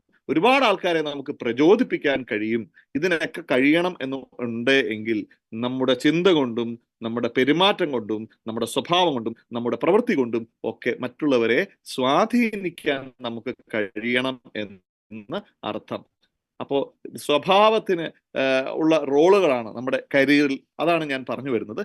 Inspiring loyalty. Leaders with strong character traits also inspire loyalty in their followers. നമ്മളോടൊപ്പം ഉള്ള ആൾക്കാരിൽ നമുക്ക് ആത്മാർത്ഥത ജനിപ്പിക്കാൻ കഴിയുന്നു. When people believe in their leaders' value and vision, they are likely to remain committed and motivated even when faced with challenges. അതായത് നമ്മളോടൊപ്പമുള്ള ആൾക്കാര് നമ്മുടെ vision, നമ്മുടെ കാഴ്ചപ്പാട്, നമ്മുടെ വാല്യൂസ്, നമ്മുടെ എന്താ പറയാ, നമ്മൾ കീപ്പ് ചെയ്യുന്ന നമ്മുടെ മൂല്യങ്ങൾ, ഇതൊക്കെ ഒരു മൂല്യബോധമുള്ള മികച്ച കാഴ്ചപ്പാടുള്ള ഒരു ലീഡറോടൊപ്പം ഏത് പ്രതിസന്ധിയിലും അവരോടൊപ്പം സ്വയം പ്രചോദിതരായി എപ്പോഴും ആൾക്കാർ ഉണ്ടാകും. ഏത് വെല്ലുവിളിയെ നേരിടാനും നിങ്ങളോടൊപ്പം തയ്യാറായി തീർച്ചയായിട്ടും ആ തരത്തിലൊരു മികച്ച വ്യക്തിത്വമുള്ള, നല്ല ധൈര്യമുള്ള, നല്ല കാഴ്ചപ്പാടുള്ള, നല്ല പെരുമാറ്റം, നല്ല സ്വഭാവമുള്ള ഒരാളോടൊപ്പം തീർച്ചയായിട്ടും എപ്പോഴും ഇൻസ്പയറിംഗ് ആയിട്ട് ആത്മാർത്ഥതയോടുകൂടി, നമ്മൾ പറയുമല്ലോ ജീവൻ കളഞ്ഞും കൂടെ നിൽക്കുക എന്നൊക്കെ പറഞ്ഞ ആ തരത്തിൽ നമ്മളോടൊപ്പം ആൾക്കാർ കൂടെ ഉണ്ടാകും. ഏത് പ്രതിസന്ധിയിലും എന്നോടൊപ്പം ഇദ്ദേഹം ഉണ്ടാകും എന്നൊരു തിരിച്ചറിവ്, അതാണ് ഒരു ലീഡർ ഏറ്റവും പ്രധാനപ്പെട്ട quality. Overcoming adversity. If any career or leadership journey they will be obstacle. ഇഷ്ടംപോലെ നമുക്കറിയാം, ഏത് ഒരു നേതാവിനും മുമ്പിൽ ഒരുപാട് തടസ്സങ്ങൾ, പ്രതിബന്ധങ്ങൾ ഒക്കെ ഉണ്ട്. എല്ലാ നേതാക്കളും വളർന്നു വന്നത് എങ്ങനെയാണ് എന്നുള്ളത് നമ്മൾ പരിശോധിച്ചാൽ അറിയാം. പക്ഷെ അവരുടെ സ്വഭാവത്തിൽ അവർ കാണിച്ചിട്ടുള്ള ധൈര്യം കൊണ്ടും അവരുടെ ആത്മാർത്ഥത കൊണ്ടും അവരുടെ അച്ചടക്കം കൊണ്ടും ഒക്കെയാണ് അവർ കൂടുതൽ കൂടുതൽ കൂടുതൽ സ്ട്രോങ് ആയിട്ട് മാറിയിരിക്കുന്നത്. നമ്മൾ ചിലപ്പോൾ കേൾക്കാറില്ലേ, എതിർക്കും തോറും ശക്തി കൂടുന്നു എന്ന്, അല്ലെ? ഒരുപാട് ലീഡേഴ്സ് ഉണ്ട്, ഒരുപാട്. ഒരു പൊളിറ്റിക്സ് ആയിട്ട്, ഒരു പർട്ടിക്കുലർ പൊളിറ്റിക്സ് ന്റെ ഭാഗമായിട്ട് പറയുകയല്ല എന്ന് നിങ്ങൾ ആണ് എന്ന് നിങ്ങൾ വിശ്വസിക്കാനും പറ്റില്ല. പക്ഷെ മറിച്ചാണ് എങ്കിൽ ആ തരത്തിൽ എന്നെ സ്വഭാവം കൊണ്ട് സ്വാധീനിച്ച ഒരുപാട് നേതാക്കളുടെ പേര് എനിക്കിവിടെ പറയാൻ കഴിയും. അത് ഏതെങ്കിലും ഒരു പർട്ടിക്കുലർ രാഷ്ട്രീയ പാർട്ടിയുടെ ഭാഗമായതുകൊണ്ട് ആ രാഷ്ട്രീയ പാർട്ടിയോട് സപ്പോർട്ടീവ് ആണ് എന്ന് കരുതിയാൽ തെറ്റി. അങ്ങനെ കരുതുന്നവർക്ക് അതിന്റെ ഗുണം കിട്ടില്ല എന്നർത്ഥം. അത്തരത്തിൽ എന്നെ ഒരുപാട് സ്വാധീനിച്ച ആൾക്കാർ ഒരുപാട്. ഇന്ദിരാഗാന്ധി നമ്മൾ ഒരുപാട് വായിച്ചറിഞ്ഞിട്ടുള്ള, ഞാൻ കുട്ടിയായിരുന്നപ്പോഴാണ് അവർ ഭരിച്ചിരുന്നതും, അല്ലെങ്കിൽ അത്ര എന്താ പറയാ, നമ്മുടെ ചെറുപ്പകാലത്താണ് അവർ ഭരിച്ചിരുന്നതെങ്കിലും പിന്നീട് വായിച്ചറിഞ്ഞ ഇന്ദിരാഗാന്ധിയുടെ ഒരുപാട് പ്രത്യേകതകൾ, ഒരുപാട് അവരിലെ വ്യക്തിത്വത്തെ ബഹുമാനിക്കാൻ ഒക്കെ നമ്മളെ പ്രേരിപ്പിച്ചിട്ടുണ്ട്. ഇന്ദിരാഗാന്ധി എന്ന സ്ട്രോങ് ആയിട്ടുള്ള, ഇന്ത്യ കണ്ടതിൽ ഏറ്റവും സ്ട്രോങ് ആയിട്ടുള്ള ഒരു ലേഡി, അവരുടെ ധൈര്യം, അവരുടെ കാഴ്ചപ്പാട്, ഇതൊക്കെ ആസ് എ ലീഡർ എന്ന രീതിയിൽ അവരുടെ സ്വഭാവത്തിനെ ഏറ്റവും മികവുള്ളതാക്കി മാറ്റിയിട്ടുണ്ട്. തന്റെ മനസ്സിൽ ശരിയെന്ന് തോന്നുന്ന ഏതൊരു കാര്യത്തിൽ ഉറച്ചു നിൽക്കുക എന്ന സ്വഭാവം, അങ്ങനെയുള്ള ഒരുപാട് ആൾക്കാരെ, ഒരുപാട് നേതാക്കളെ നമ്മൾ കണ്ടിട്ടുണ്ട്. സാധാരണക്കാരോടൊപ്പം, നേരത്തെ പറഞ്ഞു നമ്മൾ സഹാനുഭൂതി എന്നൊരു വാക്ക് നമ്മൾ നേരത്തെ പറഞ്ഞാണ്, സഹാനുഭൂതി, എംപതി, അല്ലെ? സഹാനുഭൂതി. ഈ എംപതി നമുക്ക് പറയാൻ പറ്റുന്ന ഒരു വലിയ, കേരളത്തിലൊരു വലിയ ലീഡർ ഉണ്ട്, AK ഗോപാലൻ എന്ന് പറഞ്ഞ. ഞാൻ ഈ കഴിഞ്ഞിടയ്ക്ക് അദ്ദേഹത്തെ കുറിച്ച് വായിച്ച ഒരു വാർത്തയാണ്. ഏതാണ് പറഞ്ഞ നേതാവ് ഏതാണെന്ന് എനിക്കറിയില്ല. കോൺഗ്രസ് പാർട്ടിയുടെ ഒരു നേതാവാണ് അത് പറഞ്ഞതെന്നാണ് ഞാൻ മനസ്സിലാക്കുന്നത്. അദ്ദേഹം പറഞ്ഞ കാര്യം ഇതാണ്: ഒരിക്കൽ അവരോടൊപ്പം ഒരു തൊഴിലാളി അവരോടൊപ്പം യാത്ര ചെയ്യുമ്പോൾ ഒരു തൊഴിലാളികളുടെ സമരം നടക്കുന്നത് കണ്ടു. AK ഗോപാലൻ, AKG അവിടെ ഇറങ്ങി നിന്ന് ആ തൊഴിലാളികളോടൊപ്പം സമരത്തിന്റെ ചെയ്തു, മുദ്രാവാക്യങ്ങളൊക്കെ ചെയ്തു തുടങ്ങിയപ്പോഴാണ് അറിയുന്നത് അത് CI2-ന്റെ സമരം അല്ലായിരുന്നു, INTUC-യുടെ സമരമായിരുന്നു. INTUC-യുടെ സമരത്തിലാണ്, അല്ലെങ്കിൽ കോൺഗ്രസിന്റെ പോഷക സംഘടനയായിട്ടുള്ള, തൊഴിൽ സംഘടനയായിട്ടുള്ള INTUC-യുടെ സമരത്തിലാണ് CPM-ന്റെ തലമുതിർന്ന ഗോപാലൻ യാത്രാമധ്യേ സമരം നടക്കുന്നത് കണ്ട് അവരുടെ കൂടെ കയറി നിന്ന് മുദ്രാവാക്യം സമരത്തിൽ പങ്കുചേർന്ന് കഴിഞ്ഞപ്പോഴാണ് അറിയുന്നത് ഇതിങ്ങനെയാണെന്ന്. അപ്പൊ അദ്ദേഹം പറഞ്ഞ വാചകമാണ്, അത് ആരുടെ ആണെങ്കിൽ എന്താ, തൊഴിലാളി സമൂഹത്തിന്റെ അല്ലേ, അവരുടെ ആവശ്യം ന്യായമല്ലേ, കുഴപ്പമില്ല എന്ന്. അപ്പൊ അദ്ദേഹം അത് അറിഞ്ഞു കഴിഞ്ഞപ്പോഴും വീണ്ടും ഏതാണ്ട് 1 മണിക്കൂറോളം ആ സമരപ്പന്തലിൽ അദ്ദേഹം ചിലവഴിച്ചു. കാര്യം, അദ്ദേഹത്തിന് മുമ്പിൽ രാഷ്ട്രീയത്തിലുപരി അവിടെ ഉണ്ടായ പ്രശ്നം, ആ പ്രശ്നത്തിന്റെ ഭാഗമായിട്ട് നിലകൊള്ളാനാണ് അദ്ദേഹം. അതൊരു സ്വഭാവത്തിന്റെ, നല്ല സ്വഭാവത്തിന്റെ, നല്ലൊരു ഇന്റഗ്രിറ്റിയുടെ, സഹാനുഭൂതിയുടെ ഒക്കെ ഒരു ഭാഗമാണ്. നമുക്ക് ഒരു നേതാവിന് ഉണ്ടായിരിക്കേണ്ടതായിട്ടുള്ള പ്രധാനപ്പെട്ട ഒരു ക്വാളിറ്റി ആയിട്ടാണ് ഞാൻ അതിനെ മനസ്സിലാക്കുന്നത്. നരേന്ദ്രമോദി, ഒരുപാട് എതിർപ്പുകൾ അദ്ദേഹത്തിന്റെ രാഷ്ട്രീയത്തിൽ ചുറ്റുപാടും ഒരുപാട് രാഷ്ട്രീയ ശത്രുക്കളുടെ ഭാഗത്തുനിന്നുണ്ടായിട്ടുണ്ട്. പക്ഷേ അവിടെ അദ്ദേഹത്തിന്റെ നേതൃത്വത്തിൽ ഒരുപാട് എതിർ പാർട്ടികൾക്ക് പോലും അഭിപ്രായ വ്യത്യാസം ഇല്ലാത്ത ഒരു കാര്യമാണ് കമ്മ്യൂണിക്കേഷൻ, അതുപോലെ കമ്മിറ്റ്മെന്റ്. അങ്ങനെ ഒരുപാട് ഘടകങ്ങൾ നരേന്ദ്രമോദിയിൽ നിന്നും നമുക്ക് പഠിക്കാനുണ്ട്. അദ്ദേഹത്തിന്റെ ഏറ്റവും സ്ട്രോങ് ആയിട്ടുള്ള, ഏറ്റവും ഇന്റലക്ച്വൽ ആയിട്ടുള്ള നരേന്ദ്രമോദിയുടെ എതിരാളി എന്ന് ഞാൻ വിശ്വസിക്കുന്ന ഒരാളാണ് ശശി തരൂർ. അദ്ദേഹം പറഞ്ഞ ഒരു വാചകമുണ്ട്, ഞാൻ നേരിട്ട് കേട്ട അദ്ദേഹത്തിന്റെ ഒരു മീറ്റിംഗിൽ അദ്ദേഹം പറയുന്ന നേരിട്ട് കേട്ട വാചകമാണ്. ഹിന്ദിയിൽ ഞാൻ കണ്ടിട്ടുള്ളതിൽ ഏറ്റവും മികച്ച ഒരു പ്രാസംഗികനാണ് നരേന്ദ്രമോദി. അദ്ദേഹത്തിന് ഒരു കടലാസ് തുണ്ടുപോലും ഇല്ലാതെയാണ് ജനങ്ങളിലേക്ക് അദ്ദേഹം സംവദിക്കുന്നത് എന്ന്. കമ്മ്യൂണിക്കേഷൻ, ലീഡർ, അത് നമ്മുടെ ഭാഷയോ നമ്മുടെ ഫ്ലുവൻസിയേക്കാൾ ഉപരി നമ്മൾ എന്താണ് മനസ്സിൽ ഉദ്ദേശിക്കുന്നത് അത് ആ ഹാളിൽ ഇരിക്കുന്ന എല്ലാവരിലേക്കും എത്തിക്കുന്നതിൽ ഒരു ലീഡർക്ക് ഒരു ക്വാളിറ്റി ഉണ്ട്. സോ അങ്ങനെയുള്ള ഒരാളാണ് അദ്ദേഹം എന്ന് നരേന്ദ്രമോദിയെ കുറിച്ച് പറയാം. ഇങ്ങനെ ഒരുപാട് ആൾക്കാരെ കുറിച്ച്, അതിപ്പോ ഏത് രാഷ്ട്രീയ നേതാക്കളെ കുറിച്ചല്ല, സിനിമാ താരങ്ങളെ കുറിച്ച്, അല്ലെങ്കിൽ നമുക്കറിയാവുന്ന നമുക്കിടയിലെ ആൾക്കാരെ കുറിച്ച് ഒക്കെ നമുക്ക് പറയാനും ചിന്തിക്കാനും ഒക്കെ ഉണ്ടാവും. മികച്ച സ്വഭാവത്തിന് ഉടമകളായി മാറുക എന്നത്. അപ്പോ അതിനർത്ഥം എല്ലാവരും അങ്ങ് ഹരിശ്ചന്ദ്രന്മാരോ, എല്ലാവരും അങ്ങ് ലോകത്തിലെ ഏറ്റവും മികച്ച മനുഷ്യരാ, എല്ലാവർക്കും ഉണ്ടാവും മനുഷ്യ സഹജമായ വീക്ക്നെസ് അല്ലെങ്കിൽ പ്രശ്നങ്ങൾ എല്ലാവർക്കും ഉണ്ടാവും. പക്ഷെ അതിലൊക്കെ ഉപരി നമ്മുടെ കരിയറിൽ നമുക്കിവിടെ ആവശ്യമായിട്ടുള്ളൊരു കാര്യം എന്താണെന്ന് ചോദിച്ചാൽ, ഏറ്റവും മികച്ച ഒരു വ്യക്തിയായി തീർന്നാൽ ഏറ്റവും മികച്ച ഒരു ലീഡറായി മാറാനും നമുക്ക് കഴിയും എന്നുള്ളതാണ് ഏറ്റവും പ്രധാനപ്പെട്ട ഒരു കാര്യം. അതിനെക്കുറിച്ചാണ് നമ്മളിവിടെ പറയുന്നത്. അപ്പോൾ നമ്മൾ ഒരുപാട് അങ്ങ് എക്സ്റ്റെൻറ്റീവായിട്ട് ഞാൻ അതിലേക്ക് പോകുന്നില്ല. ബട്ട് നമുക്കിവിടെ ആവശ്യമുള്ളത് ഇനി ഡിഫറെന്റ് പേഴ്സണാലിറ്റി. ഞാൻ നേരത്തെ പറഞ്ഞു സ്വഭാവം. ഈ സ്വഭാവത്തെ നമ്മൾ വിലയിരുത്തുന്നത് ഒരാളുടെ വ്യക്തിത്വത്തെ ബേസ് ചെയ്താണ്. ഒരാളുടെ ഒരു വ്യക്തി എന്ന രീതിയിൽ ആ വ്യക്തിയുടെ കൂടെ കൂടിയിരിക്കുന്ന കുറെ കാര്യങ്ങളുണ്ട്. നമ്മൾ വ്യക്തിത്വം, ആ വ്യക്തിയുടെ ഒരു സ്വത്വം എന്നൊക്കെ നമ്മൾ പറയുന്ന ഒരു കാര്യം. ഡിഫറെന്റ് പേഴ്സണാലിറ്റി സമൂഹത്തിൽ നമ്മൾ കണ്ടുവരുന്ന 3 ടൈപ്പ് പേഴ്സണാലിറ്റി ഉണ്ട്. ഒന്ന് ഇൻഫ്ലേറ്റഡ് പേഴ്സണാലിറ്റി. അതെന്താണെന്ന് ചോദിച്ചാൽ, ഇൻഫ്ലേറ്റഡ് പേഴ്സണാലിറ്റി എന്ന് പറഞ്ഞാൽ പച്ച മലയാളത്തിൽ പറഞ്ഞാൽ നമ്മൾ ഊതി വീർപ്പിക്കപ്പെട്ട വ്യക്തിത്വം എന്ന് പറയും. ശരിക്കും അങ്ങനെ പറയുന്നു എങ്കിൽ പോലും ഒന്നുകൂടെ നമ്മൾ ചിന്തിച്ചെടുത്താൽ ഊതി വീർപ്പിക്കപ്പെട്ട വ്യക്തിത്വം എന്ന് പറയുമ്പോൾ യഥാർത്ഥത്തിൽ നമ്മൾ എന്താണോ അതിനേക്കാൾ കുറെ കൂടെ അത് നമ്മൾ തന്നെ ചിന്തിക്കുന്ന പല കാര്യങ്ങളാണ്. ഇപ്പൊ ഉദാഹരണം പറയുകയാണ് എങ്കിൽ, സപ്പോസ് ഞാൻ ആരാണ് എന്ന് ഒരു എന്താ പറയുക, കറക്റ്റ് ഒരു ഉദാഹരണം പറഞ്ഞാൽ, ഒരു കാമുകനും കാമുകിയും അവര് ചെറുപ്പക്കാര് എപ്പോഴും ഈ കാമുകൻ എന്ന് പറഞ്ഞാൽ ഒരു ലവർ എപ്പോഴും താൻ പ്രണയിക്കുന്ന കുട്ടിക്ക് മുമ്പിൽ, വിവാഹത്തിന് മുമ്പ് തൻ്റെ ഇൻഫ്ലേറ്റഡ് പേഴ്സണാലിറ്റിയിലായിരിക്കും സാധാരണഗതിയിൽ നിൽക്കുന്നത്. അതായത് ഒരു ചെറിയ ഒരു ദുശീലം എന്ന് നമ്മൾ പറയുന്നത് സ്മോക്കിംഗ് ഉണ്ട് എങ്കിൽ, അല്ലെങ്കിൽ അവന്റെ ഏറ്റവും നല്ല സ്വഭാവം, ഞാൻ ഏറ്റവും നല്ല സ്വഭാവമുള്ള ഒരാളാണ്, നിനക്ക് കിട്ടാവുന്നതിൽ ഏറ്റവും നല്ല ഒരാളാണടി ഞാൻ എന്ന് അവർക്ക് വരുത്തി തീർക്കാൻ സാധാരണഗതിയിൽ എപ്പോഴും കാമുകന്മാർ ശ്രദ്ധിക്കാറുണ്ട്. ഇനി ഇതൊന്നുമല്ല എങ്കിൽ, നമ്മളൊക്കെ സ്കൂളിൽ പഠിക്കുന്ന സമയത്ത് ഒരു സാധാരണ കുടുംബത്തിൽ നിന്ന് വന്ന ഒരു കുട്ടി ചിലപ്പോൾ മറ്റുള്ളവരുടെ മുമ്പിൽ തൻ്റെ യഥാർത്ഥ അവസ്ഥ എന്താണ് എന്ന് ചിലപ്പോൾ പറയാൻ താല്പര്യപ്പെടത്തില്ല. ചിലപ്പോൾ തൻ്റെ അച്ഛൻ ഒരു കൂലിപ്പണിക്കാരനാണ് എന്ന് പറയാൻ ചിലർക്ക് മടിയായിരിക്കും.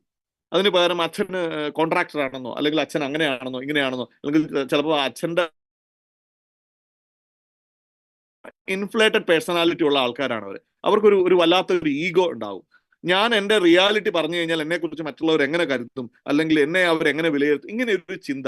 അപ്പോൾ ആ ഊതി വീർപ്പിക്കപ്പെട്ട ഒരു പേഴ്സണാലിറ്റി അത് തകരുമോ എന്നുള്ള ഒരു ആശങ്ക നമുക്ക് എപ്പോഴും, അങ്ങനെ ഒരു ആശങ്കയിലായിരിക്കും പലപ്പോഴും എപ്പോഴും ജീവിക്കുന്നത്. അപ്പോൾ യാഥാർത്ഥ്യത്തിൽ നിന്നും വളരെ വ്യത്യസ്തമായ ഒരു വ്യക്തിത്വമായിരിക്കും ഉണ്ടാകുന്നത്. നമ്മുടെ സ്വഭാവവും അതനുസരിച്ച് തന്നെ നമ്മൾ പറയും, ഒരു കള്ളം പറഞ്ഞാൽ ഒരു 1000 കള്ളം അതിന്റെ പുറകെ പറയേണ്ടി വരും എന്ന്. അപ്പൊ എപ്പോഴും നമ്മളൊരു യഥാർത്ഥ പെരുമാറ്റമോ യഥാർത്ഥ ചിന്തയോ കാര്യങ്ങളോ ഒന്നും അങ്ങനെ വരണം എന്നില്ല ഇൻഫ്ലേറ്റഡ് പേഴ്സണാലിറ്റിയിൽ ജീവിക്കുന്ന ഒരാൾക്ക്. ഇനി ഡിഫ്ലേറ്റഡ് പേഴ്സണാലിറ്റി, അടുത്തത് അവര് നേരെ സ്വയം എന്താ പറയാ, നമ്മൾ ഡിഫ്ലേറ്റഡ് പേഴ്സണാലിറ്റി എന്ന് പറഞ്ഞാൽ നേരെ ഇൻഫ്ലേറ്റഡിന്റെ നേരെ ഓപ്പോസിറ്റ് ആണ്. അതായത് എപ്പോഴും എന്റെ കുറവുകളെ കുറിച്ച് ഇങ്ങനെ ചിന്തിച്ചുകൊണ്ടിരിക്കുന്ന ആള്. അവര് പലപ്പോഴും ചിലപ്പോൾ റിസർവ്ഡ് ആയിരിക്കും, അപകർഷതാബോധത്തിന്റെ പുറത്ത് ചവിട്ടി നിൽക്കുകയായിരിക്കും അവരുടെ വ്യക്തിത്വം എപ്പോഴും. അപ്പോൾ അവർക്ക് എപ്പോഴും ഈ പറഞ്ഞ അവരുടെ കോൺഫിഡൻസ് ലെവൽ വളരെ വീക്കായിരിക്കും. അവരെപ്പോഴും ഒതുങ്ങി നിൽക്കാൻ താല്പര്യപ്പെടുന്ന ആൾക്കാരായിരിക്കും. അപ്പൊ ഡിഫ്ലേറ്റഡ് പേഴ്സണാലിറ്റി അങ്ങനെ ഒരു വിഭാഗമുണ്ട്. അപ്പൊ ഞാൻ നേരത്തെ പറഞ്ഞു, ആദ്യം ഉള്ളവർക്ക് ഈഗോ ആണ് കൂടുതലെങ്കിൽ, കാര്യം അവരുടെ എന്താ പറയാ ഉയർത്തി കാട്ടപ്പെടുന്ന ആ വ്യക്തിത്വം, അതിന് കോട്ടം തട്ടുന്ന കാര്യങ്ങളോ ഒന്നും അവര് അതിന് മുതിരാറില്ല. പക്ഷെ ഡിഫ്ലീറ്റഡ് പേഴ്സണാലിറ്റി നേരെ ഓപ്പോസിറ്റ്, അപകർഷതാബോധത്തിലൂന്നി ജീവിക്കുന്നു. അവർക്കൊന്നിനും കോൺഫിഡൻസ് ഉണ്ടാകത്തില്ല, അവർ ഒഴിഞ്ഞു മാറും. ഏത് കാര്യവും ഒരിക്കലും അവർ ലീഡർഷിപ്പിലേക്ക് വരത്തില്ല. ആ ഒരു പർട്ടിക്കുലർ ഇത് വെച്ചിട്ട് അത് മാറ്റി വെച്ചാൽ അവർക്ക് ലീഡർഷിപ്പിലേക്ക് വരാൻ പറ്റും. കാര്യം എന്താ, leadership is equal to responsibility എന്നാണ് പറയുന്നത്, ഉത്തരവാദിത്തം എന്നാണ് പറഞ്ഞത്. ഈ ഇൻഫ്ലേറ്റഡ് പേഴ്സണാലിറ്റിയിൽ ഒരിക്കലും അതിലൂന്നി നിന്നുകൊണ്ട് ഒരിക്കലും നമുക്ക് my life style business success ആകാൻ പറ്റത്തില്ല. കാരണം എന്താ, ഇറ്റ്സ് എ ലീഡർഷിപ്പ് ബിസിനസ്. പല മേഖല അത് നമ്മുടെ ബിസിനസ്സിൽ നിന്ന് മാത്രമല്ല, ജീവിതത്തിൽ തന്നെ പല തലങ്ങളിലും അവർ പരാജയപ്പെടും ആ ഒരു ചിന്താഗതിയും മാറ്റിയില്ലെങ്കിൽ. എന്താണ് കാരണം, ഇൻഫ്ലേറ്റഡ് പേഴ്സണാലിറ്റി നിൽക്കുന്ന ഒരാള് എപ്പോഴും അദ്ദേഹത്തിന്റെ റിയൽ ചിന്താഗതിയിലല്ല, അദ്ദേഹം ഈ പർട്ടിക്കുലർ ഈഗോയുടെ പുറത്തായിരിക്കും. ആ ഈഗോ തകരാൻ അദ്ദേഹം സമ്മതിക്കത്തില്ല. Where there will be ego, എന്താ സംഭവിക്കുന്നത്, അവിടെ ഈഗോ ഉണ്ട് എങ്കിൽ ദേ കനോട്ട് ലേൺ എനിത്തിങ് എന്നാണ് പറയുന്നത്. അവർക്ക് ഒന്നും പുതിയതായി പഠിക്കാൻ പറ്റില്ല. അവരുടെ ഉള്ളിൽ ഒരു ഈഗോ ഉണ്ടെങ്കിൽ, ഞാൻ എല്ലാം കഴിഞ്ഞിരിക്കുന്ന ഒരാളാണെന്നുള്ള ചിന്ത ഉണ്ട് എങ്കിൽ, എനിക്കിനിയൊന്നും ആരും പറഞ്ഞു തരേണ്ടതില്ല, ഞാൻ ഇനിയൊന്നും പുതുതായി മനസ്സിലാക്കേണ്ടതുമില്ല, എനിക്കിതെല്ലാം അറിയാവുന്നതാണെന്നൊരു ചിന്ത അവർക്കുണ്ടെങ്കിൽ അവർക്കൊന്നും പഠിക്കാൻ കഴിയില്ല. മറിച്ച് ഇതിന് നേരെ ഓപ്പോസിറ്റ്, ഡിഫ്ലേറ്റഡ് പേഴ്സണാലിറ്റി ഉള്ള ആൾക്കാരുടെ കുഴപ്പം എന്താ വെച്ചാൽ, അവർക്ക് ഒന്നും പഠിച്ചാലോട്ട് എനിക്ക് തലയിൽ കയറത്ത്, അല്ലെങ്കിൽ ഇതൊന്നും എന്നെ കൊണ്ട് പറ്റുന്നതല്ല. അവരൊരിക്കലും റെസ്പോൺസിബിലിറ്റി മോഡിലേക്ക് വരത്തില്ല, അവർ ഉത്തരവാദിത്തത്തിലേക്ക് വരില്ല. കാരണം അവർക്ക് അതിനുള്ള കോൺഫിഡൻസ് ഇല്ല. ഞാൻ മറ്റുള്ള ആൾക്കാർ എന്നെ നോക്കുന്നു, അത് എനിക്ക് ഈ കുറവുള്ളതുകൊണ്ടാണോ ആ കുറവുള്ളതുകൊണ്ടാണോ. ഞാനൊരു ഡിഫ്ലേറ്റഡ് പേഴ്സണാലിറ്റിയിൽ ഉണ്ടായിരുന്ന ഒരാളായിരുന്നു ഈ ബിസിനസിന്റെ തുടക്കത്തിൽ. കാരണം വളരെ ചെറിയ സാഹചര്യങ്ങളിൽ നിന്ന് വന്ന്, വളരെ ചെറിയ സിറ്റുവേഷനിൽ നിന്ന് വന്ന ഒരു സാധാരണ തൊഴിലാളിയായിരുന്ന എൻ്റെ അച്ഛനും അമ്മയും, അങ്ങനെ ആ ഒരു സാധാരണ കുടുംബത്തിൽ നിന്ന് വന്ന് ഒരു മലയാളം മീഡിയം സ്കൂളിൽ പഠിച്ച് വളരെ ചെറിയ എന്താ പറയാ, നമ്മൾ യൂണിഫോം പോലും നേരെ ചൊവ്വേ ഇല്ലാതിരുന്ന ഒരു സാഹചര്യത്തിൽ നിന്ന് വരുമ്പോൾ സ്വാഭാവികമായിട്ടും നമ്മുടെ SSLC ഒക്കെ കഴിഞ്ഞ് കോളേജിലേക്ക് പോകുമ്പോൾ, ആലപ്പുഴ SD കോളേജിൽ ഞാൻ പഠിക്കാൻ പോകുന്ന സമയത്ത് വളരെ മോശം സാമ്പത്തിക അവസ്ഥയുള്ള എന്നെ സംബന്ധിച്ചിടത്തോളം എൻ്റെ ചിന്ത മൊത്തം മറ്റുള്ളവരുടെ മുമ്പിൽ എൻ്റെ എല്ലാ കുറവുകളും എക്സ്പോസ് ചെയ്യപ്പെട്ടുകൊണ്ടാണ് ഞാൻ പോകുന്നത് എന്നാണ്. എണ്ണയിട്ട് ഇങ്ങനെ മിനുക്കിയ മുടിയൊക്കെ ഇങ്ങനെ ചെയ്യുക, വളരെ ഒതുങ്ങിക്കൂടി നടന്നു പോകുന്ന എൻ്റെ കൂടെ അന്ന് പഠിച്ച പല ആൾക്കാരും ഓർക്കുന്നു എന്ന് ഇപ്പോൾ ഞങ്ങൾ വീണ്ടും കണ്ടുമുട്ടുമ്പോൾ അതിശയത്തോടുകൂടി എന്നിൽ വന്ന മാറ്റത്തെക്കുറിച്ച് അവർ പറയാറുണ്ട്. അന്നത്തെ ഞാൻ എന്തായിരുന്നു എന്ന് എനിക്ക് ഇന്ന് മനസ്സിലാക്കാൻ കഴിയുന്നുണ്ട്. ഞാനൊരു ഡിഫ്ലീറ്റഡ് പേഴ്സണാലിറ്റി ഉള്ള ആളായിരുന്നു, അപകർഷതാബോധത്തിന്റെ കെണിയിൽപ്പെട്ട ഒരാളായിരുന്നു, മറ്റുള്ളവർ വിളിച്ചാൽ അവരെ ഒന്ന് നോക്കാൻ പോലും മടിയുള്ള, അല്ലെങ്കിൽ മുഴുവൻ കുറവുകളാൽ ചുറ്റപ്പെട്ട ഒരാള് എന്ന രീതിയിലായിരുന്നു എൻ്റെ ചിന്ത. അവിടെ നിന്ന് മൈലേഷ്യൽ ബിസിനസ്സിലേക്ക് വരുമ്പോൾ സ്വാഭാവികമായിട്ടും, കാരണം ഞാൻ ആകെ കൂടി ആ സമയത്ത് കേരളത്തിന് വെളിയിൽ പോയി ഒരു പരിചയമില്ല. ആലപ്പുഴയിൽ എൻ്റെ ജന്മസ്ഥലമായ പറവൂര്, ഈ പറവൂര് വിട്ട് അധികം പോയിട്ടില്ല. ആലപ്പുഴ ടൗണിൽ തന്നെ കൂട്ടുകാരും ഒക്കെ ആയിട്ട് 10-20 വയസ്സൊക്കെ കഴിയുമ്പോഴാണ് കൂടുതലും പോയിട്ടുള്ളത് പോലും. അതിനപ്പുറത്തേക്കുള്ള ഒരു ലോകം കണ്ടിട്ടില്ലാത്ത എന്നെ സംബന്ധിച്ചിടത്തോളം ഇനി എന്നിൽ ഒരു സാമ്പത്തികമായോ അല്ലെങ്കിൽ സോഷ്യലായോ ഒക്കെയുള്ള ഒരു ഉയർച്ച എന്ന് പറയുന്നത് വളരെ ബുദ്ധിമുട്ടുള്ള ഒരു കാര്യമാണ്. പരമാവധി ഒരു സർക്കാർ ജോലിയൊക്കെ കിട്ടിയ വലിയ കാര്യം. ഇതിനപ്പുറത്തേക്കൊരു ഇമാജിനേഷൻ, ഇതിനപ്പുറത്തേക്കൊരു ചിന്ത എൻ്റെ ഉള്ളിൽ ഇല്ലായിരുന്നു എന്നുള്ളതാണ് സത്യം. അപ്പോൾ ഡിഫ്ലീറ്റഡ് പേഴ്സണാലിറ്റി ഉള്ള ഒരാൾക്ക് അത് മാറാൻ കഴിഞ്ഞെങ്കിൽ മാത്രമേ. അപ്പോൾ മൈലേജ് സ്റ്റീൽ ബിസിനസ് വന്നപ്പോഴും എൻ്റെ ഏറ്റവും വലിയൊരു മൈൻഡ് ബ്ലോക്ക്, ഡയറക്ട് സെല്ലിംഗിലെ എൻ്റെ ഏറ്റവും തുടക്കത്തിലെ ഞാൻ കൺവേർഷൻ എന്ന് പറഞ്ഞാൽ ഈ ഡിഫ്ലീറ്റഡ് പേഴ്സണാലിറ്റിയിൽ നിന്നും ഒരു റിയൽ പേഴ്സണാലിറ്റിയിലേക്ക്, അല്ലെങ്കിൽ നമ്മൾ എന്താണ് എന്ന് നമ്മുടെ സ്ട്രെങ്തും വീക്ക്നെസ്സും നന്നായി തിരിച്ചറിയുന്ന ഒരു സമയത്തേക്ക് എത്താനായിട്ടുള്ള ഒരു കൺവേർഷൻ ഉള്ള സമയം ഞാൻ കുറച്ചധികം എടുത്തു എന്നതാണ് വസ്തുത. എപ്പോൾ അങ്ങനെ മാറാൻ കഴിഞ്ഞു അപ്പം മുതലാണ് സത്യത്തിൽ നമ്മുടെ സക്സസ് ആരംഭിക്കുന്നത്. അപ്പോൾ ഈ ആദ്യം പറഞ്ഞ 2 പേഴ്സണാലിറ്റി നിന്നും മൂന്നാമത്തതെന്നാണ് റിയൽ പേഴ്സണാലിറ്റി, യാഥാർത്ഥ്യത്തിലുള്ള വ്യക്തിത്വം. യഥാർത്ഥത്തിൽ ഞാൻ ആരാണ് എന്ന് തിരിച്ചറിയുക. എന്താണ് യഥാർത്ഥത്തിൽ ഞാൻ ആരാണ് എന്ന് പറഞ്ഞാൽ, ഞാൻ എൻ്റെ കാര്യമാണ് പറയുന്നതെങ്കിൽ ഞാൻ ഇന്ന വീട്ടിലെ ഇന്ന ആളുടെ ഇന്ന സാഹചര്യത്തിൽ വന്ന ആളാണ് എന്ന് ചിന്തിക്കലല്ല. റിയൽ പേഴ്സണാലിറ്റി എന്ന് പറഞ്ഞു കഴിഞ്ഞാൽ നിങ്ങൾ പുറകോട്ട് പോകണം, അല്ലെങ്കിൽ ഞാൻ പുറകോട്ട് പോയപ്പോൾ ഞാൻ ആക്ച്വലി ആരാണ്, എന്നെ എനിക്ക് തിരിച്ചറിയാൻ കഴിയുക എന്ന് പറഞ്ഞാൽ എൻ്റെ ഇന്നർ പൊട്ടൻഷ്യൽ, ഞാൻ ഇപ്പോൾ ആയിരിക്കുന്ന ഇന്നയാളുടെ മോൻ ഇന്ന സാഹചര്യത്തിൽ വന്ന ഇന്ന ആള് എന്നുള്ളതല്ല. ആസ് എ ഹ്യൂമൻ ബീയിങ്, ജന്മം കൊണ്ട് ഞാനും നിങ്ങളും നമ്മളും എല്ലാവരും എത്രത്തോളം പൊട്ടൻഷ്യാലിറ്റി ഉള്ള സാധ്യതയുള്ള ഒരാളാണ് എന്നും, എൻ്റെ പരിമിതികളല്ല എൻ്റെ സാധ്യതകളെയാണ് ഞാൻ കാണേണ്ടതെന്നും എന്ന് തിരിച്ചറിയുന്ന ഒരു സാഹചര്യം. റിയൽ പേഴ്സണാലിറ്റി അവിടെ പുറമെ കാണുന്ന കാര്യങ്ങളല്ല. നല്ല മേക്കപ്പ് ഒക്കെ ഇട്ട് നല്ല വസ്ത്രങ്ങളൊക്കെ ധരിച്ച് വരുന്ന ഒരാളാകണമെന്നില്ല. അങ്ങനെയൊക്കെ ഉള്ള ആളെ നമുക്ക് ഇൻഫ്ലേറ്റഡ് പേഴ്സണാലിറ്റി എന്ന് വിളിക്കാം. നല്ല വസ്ത്രങ്ങൾ ധരിച്ച് നല്ല മേക്കപ്പ് ധരിച്ച് എല്ലാവരും ഇൻഫ്ലേറ്റഡ് പേഴ്സണാലിറ്റി എന്നല്ല ഞാൻ അർത്ഥമാക്കിയിരിക്കുന്നത്. ഞാൻ സൂചിപ്പിച്ചത് ഇത്രയേ ഉള്ളൂ. ഒരാൾ റിയൽ പേഴ്സണാലിറ്റി എന്ന് പറഞ്ഞാൽ നല്ല വസ്ത്രങ്ങളും നല്ല മേക്കപ്പ് ഒക്കെ ഇട്ട ഒരാൾ റിയൽ പേഴ്സണാലിറ്റി അല്ല എന്നല്ല ഞാൻ ഉദ്ദേശിച്ചത്. ഞാൻ ഉദ്ദേശിച്ചത് യഥാർത്ഥത്തിൽ നമ്മുടെ മനോഭാവത്തിലും നമ്മൾ എന്തൊക്കെയോ ആണ് എന്ന് ചിന്തിച്ച് അതിനെ പെരുപ്പിക്കാനായി നമ്മൾ കാണിക്കുന്ന കോപ്രായങ്ങളെക്കാൾ ഉപരി റിയൽ പേഴ്സണാലിറ്റി എന്നത് കൊണ്ട് ഞാൻ പറയുന്ന വാക്കുകൾ ഉദാഹരണത്തിന് വേണ്ടിയിട്ടാണ് ഞാൻ അത് അങ്ങനെ പറയുന്നത്. അപ്പോൾ നിങ്ങൾക്കത് മനസ്സിലാകാൻ വേണ്ടിയിട്ടാണ്. റിയൽ പേഴ്സണാലിറ്റി എന്നത് യഥാർത്ഥത്തിലുള്ള നമ്മുടെ വ്യക്തിത്വം എന്നതുകൊണ്ട് ഉദ്ദേശിക്കുന്നത്. മഹാത്മാഗാന്ധി നമുക്കറിയാം, അദ്ദേഹത്തിന്റെ വസ്ത്രം എന്താണ്? കേവലം ഒരു തുണിക്കഷ്ണം, എന്താ പറയാ, ഒരു ചെറിയ വസ്ത്രം, വസ്ത്രധാരിയായ അർത്ഥനഗ്നനായ മനുഷ്യൻ. അദ്ദേഹത്തിന്റെ അപകർഷതാബോധത്തിലൂന്നിയല്ല അദ്ദേഹത്തിന്റെ പ്രവർത്തനം നടന്നത്. എൻ്റെ വസ്ത്രം അല്പമേ ഉള്ളൂ എന്ന് ചിന്തിച്ച് അപകർഷതാബോധത്തിലല്ല അദ്ദേഹം ജീവിതം കഴിച്ചത്. അദ്ദേഹത്തിന്റെ സാധ്യതകളെയാണ് കണ്ടത്. രാജ്യം മുഴുവൻ അദ്ദേഹം നയിച്ച സമര പരമ്പരകളുടെ പ്രതിഫലനമാണ്, അല്ലെങ്കിൽ അതിന്റെ ആകെ തുകയാണ് ഇന്ന് നമ്മൾ അനുഭവിക്കുന്ന സ്വാതന്ത്ര്യം എന്ന് നമുക്ക് പറയാം.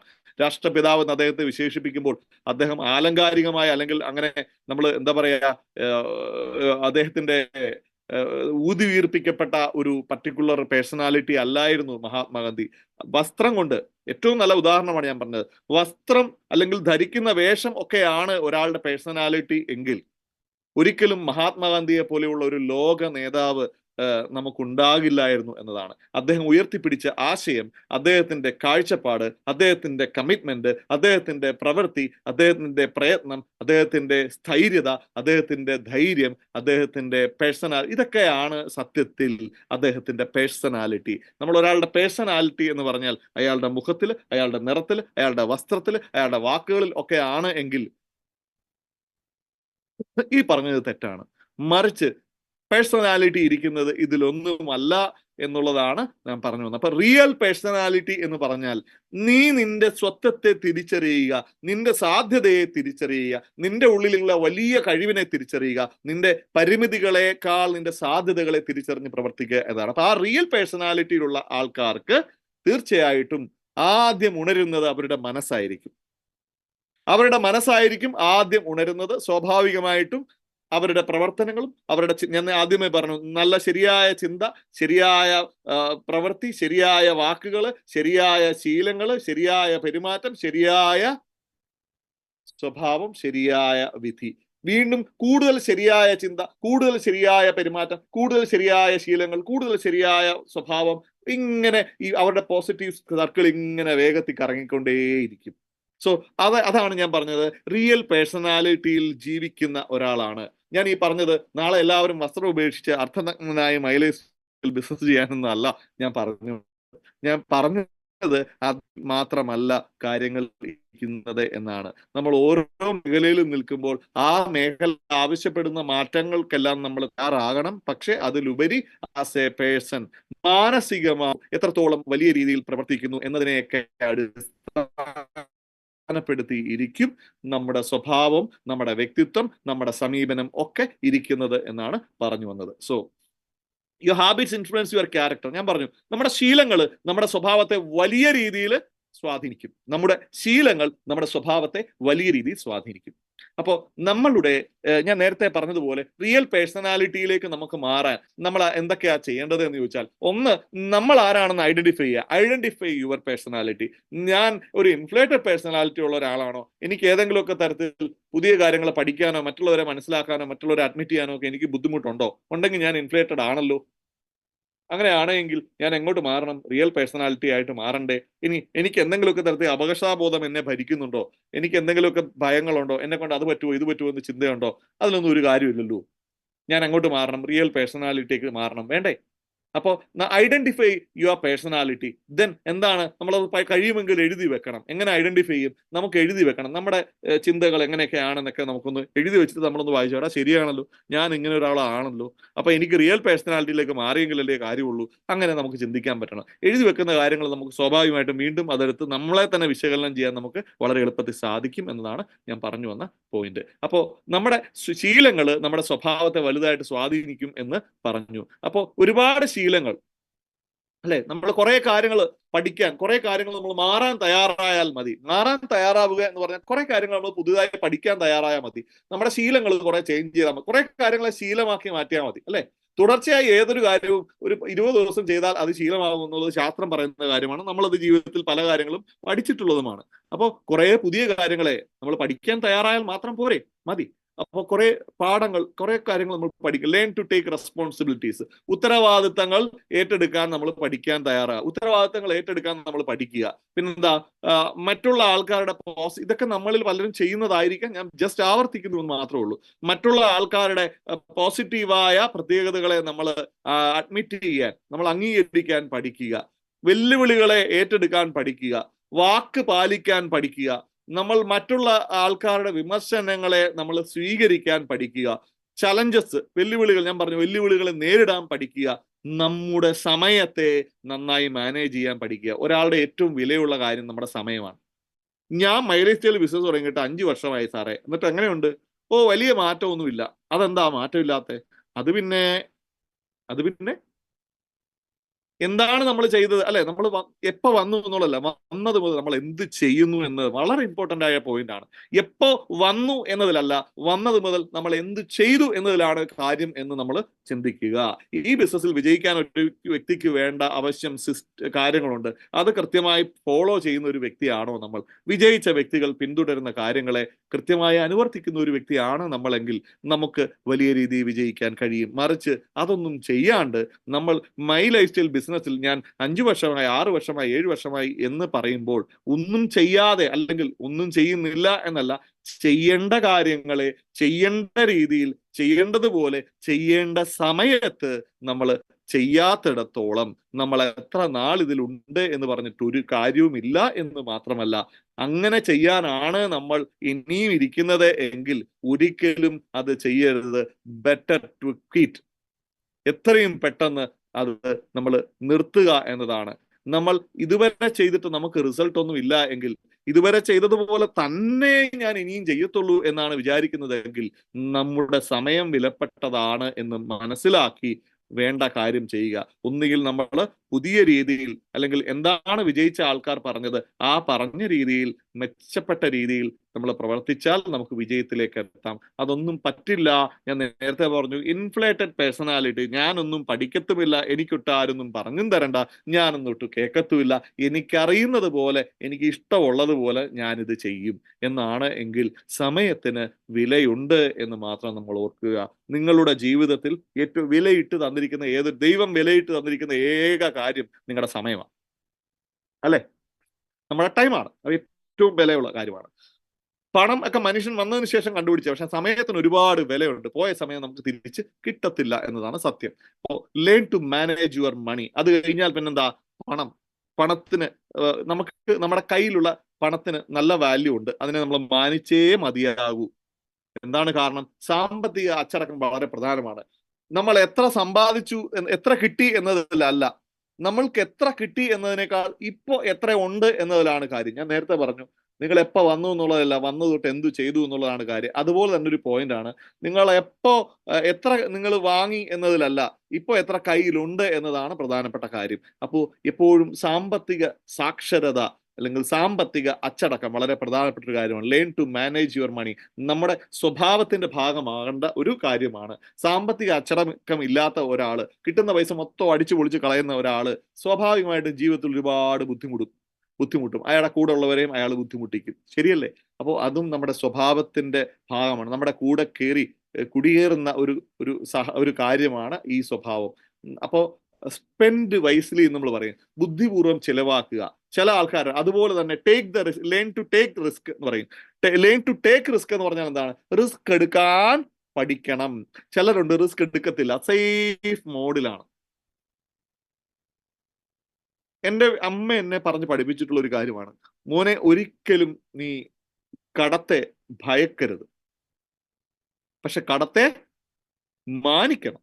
കടത്തെ ഭയക്കരുത് എന്ന് പറഞ്ഞാൽ എന്തോ, നീ കടം പേടിക്കുകയാണ്, നീ നാടൊട്ട് കടം മേടിച്ചോളൂ എന്നാണ് അർത്ഥം. അല്ല, കടത്തെ മാനിക്കണം. കടത്തെ ഭയന്നാലുള്ള കുഴപ്പം എന്താ? നമുക്ക് ഒരു കാര്യം പുതുതായിട്ട് ചെയ്യാൻ പറ്റത്തില്ല. ആരോടും ഞാൻ ഒന്നും കടം മേടിക്കത്തില്ല എന്ന് പറഞ്ഞാൽ, ആസ് എ സോഷ്യൽ ബീയിങ്, ഒരു സാമൂഹിക ജീവി എന്ന രീതിയിൽ നമുക്ക് അതൊക്കെ ആവശ്യമായി വന്നേക്കാം. പുതുതായിട്ട് ഒന്നും ചെയ്യാൻ നമുക്ക് തോന്നത്തില്ല.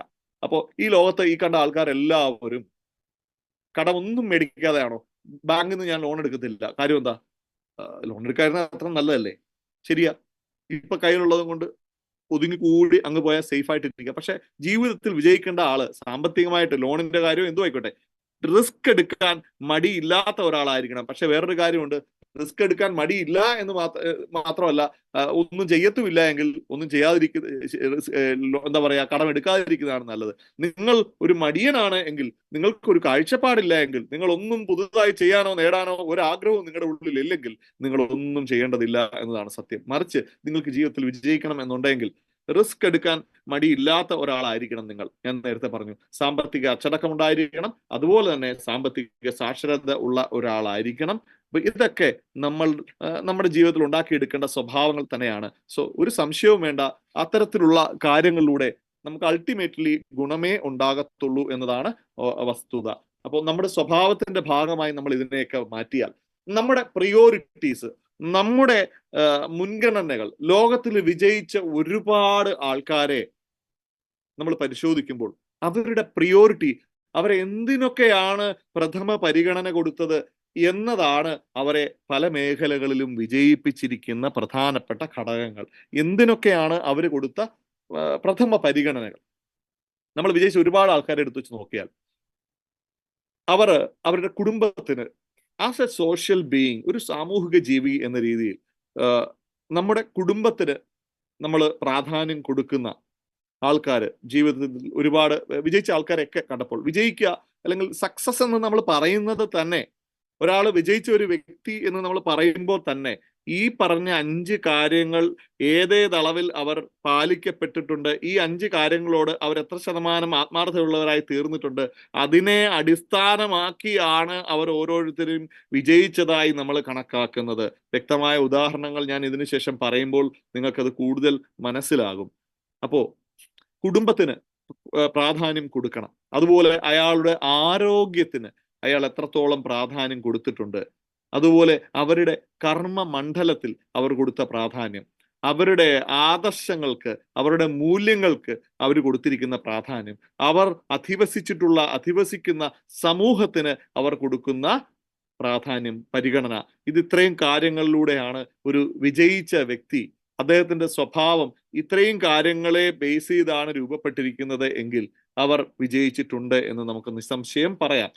ഇതിൽ ഏതെങ്കിലുമൊക്കെ കുറഞ്ഞിട്ടുണ്ടെങ്കിൽ അവരെ നമ്മൾ ഏറ്റവും മികച്ച വിജയം കൈവരിച്ച ആൾക്കാരുടെ ഗണത്തിൽ പെടുത്തില്ല. ശരിയായിരിക്കും, അവർ പ്രശസ്തരായിരിക്കാം. പക്ഷേ സക്സസ്ഫുൾ എന്ന് നമ്മൾ അടിസ്ഥാനപരമായി പറയണം എങ്കിൽ ഈ 5 കാര്യങ്ങളിലും അവർ കൊടുത്ത പ്രാധാന്യം ആയിരിക്കും അവരെ സക്സസ് ആക്കിയിരിക്കുന്നത്. ചില ഉദാഹരണങ്ങൾ ഞാൻ ഒന്ന് പറയാം. ഇവിടെ കാണുന്ന ചില ചിത്രങ്ങൾ, നമ്മൾ ആദ്യം കാണുന്നത്, ഒരുപാട് ഉദാഹരണങ്ങളുണ്ട്. ഇപ്പൊ മമ്മൂട്ടിയെ ഞാനിവിടെ കാണിച്ചു, മോഹൻലാലിനെ കാണിച്ചില്ലല്ലോ എന്ന് നിങ്ങൾക്ക് വരാം. തീർച്ചയായിട്ടും മമ്മൂട്ടിയെ നമ്മൾ കാണിക്കുന്നിടത്തെല്ലാം മോഹൻലാലും ഇപ്പുറത്ത് വരും. മമ്മൂട്ടി മോഹൻലാൽ ഇങ്ങനെയാണ് നമ്മൾ പറഞ്ഞിട്ടുള്ളത്. ഇപ്പൊ ഞാൻ പല മേഖലകളിൽ നിന്നുള്ള ഓരോ ഉദാഹരണം എന്ന രീതിയിൽ ജസ്റ്റ് അദ്ദേഹത്തിന്റെ പടം കാണിച്ചു എന്നുള്ളൂ. മമ്മൂട്ടി നമുക്കറിയാം, മലയാളത്തിന്റെ പ്രിയങ്കരനായ നടൻ, ഇന്ത്യ കണ്ട ഏറ്റവും മികച്ച നടന്മാരിൽ ഒരാൾ. സ്കില്ലും ടാലന്റും നമുക്കറിയാം. സ്കില്ല് എന്ന് പറഞ്ഞാൽ വൈദഗ്ധ്യം, ടാലന്റ് എന്ന് പറഞ്ഞാൽ ജന്മസിദ്ധമായ കഴിവ്, അല്ലെ? മമ്മൂട്ടി ഒരു ടാലന്റഡ് ആർട്ടിസ്റ്റ് എന്നതിനേക്കാൾ ഒരു സ്കിൽഡ് ആർട്ടിസ്റ്റ് എന്ന് പറയാനാണ് എനിക്കും ഇഷ്ടം. അദ്ദേഹവും അങ്ങനെ തന്നെയാണ് പറയുന്നത്. അദ്ദേഹത്തെ നിരൂപകരും ഒക്കെ അങ്ങനെയാണ് അദ്ദേഹത്തെ വിശേഷിപ്പിക്കുന്നത്. കമ്പയർ ടു മോഹൻലാൽ ജന്മസിദ്ധമായ കഴിവുകൾ ഉള്ള ആളാണ് എന്നാണ് പറയുന്നത്. മമ്മൂട്ടി പക്ഷേ സ്കിൽഡ്, തനിക്ക് കിട്ടിയ കഴിവിനെ അദ്ദേഹം തേച്ചൊരച്ച് മിനുക്കി തന്റെ കർമ്മ മേഖലയോടുള്ള അടങ്ങാത്ത അഭിനിവേശം കൊണ്ട് വളർന്നു വന്ന ഒരാളായിട്ടാണ് മമ്മൂട്ടിയെ കാണുന്നത്. നമ്മൾ അദ്ദേഹത്തിന് ഒന്ന് പുറകോട്ട് പോവാം. അദ്ദേഹത്തിന്റെ കുടുംബത്തിൽ അദ്ദേഹം കൊടുത്ത പ്രാധാന്യം എത്രത്തോളം എന്ന്.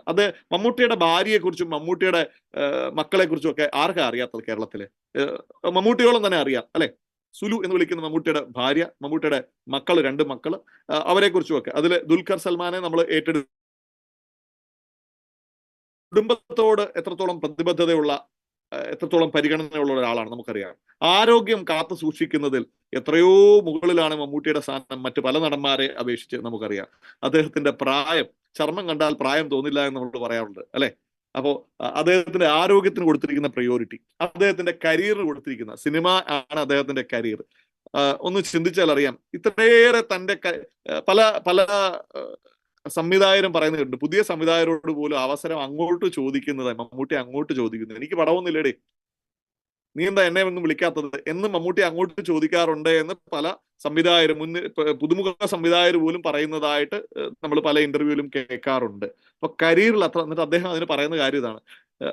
മമ്മൂട്ടി തന്നെ ഒരു ഇന്റർവ്യൂ പറയുന്ന ഒരു കാര്യമാണ്, മലയാള സിനിമയ്ക്ക് എന്നെ ആവശ്യമില്ല, അതെനിക്കറിയാം, വേറെ ഇഷ്ടംപോലെ നടന്മാരുണ്ട്, പക്ഷെ എനിക്ക് ആണ് സിനിമയെ ആവശ്യം, അതുകൊണ്ട് ഞാൻ ചാൻസ് ചോദിക്കണം എന്നാണ് അദ്ദേഹം പറഞ്ഞത്.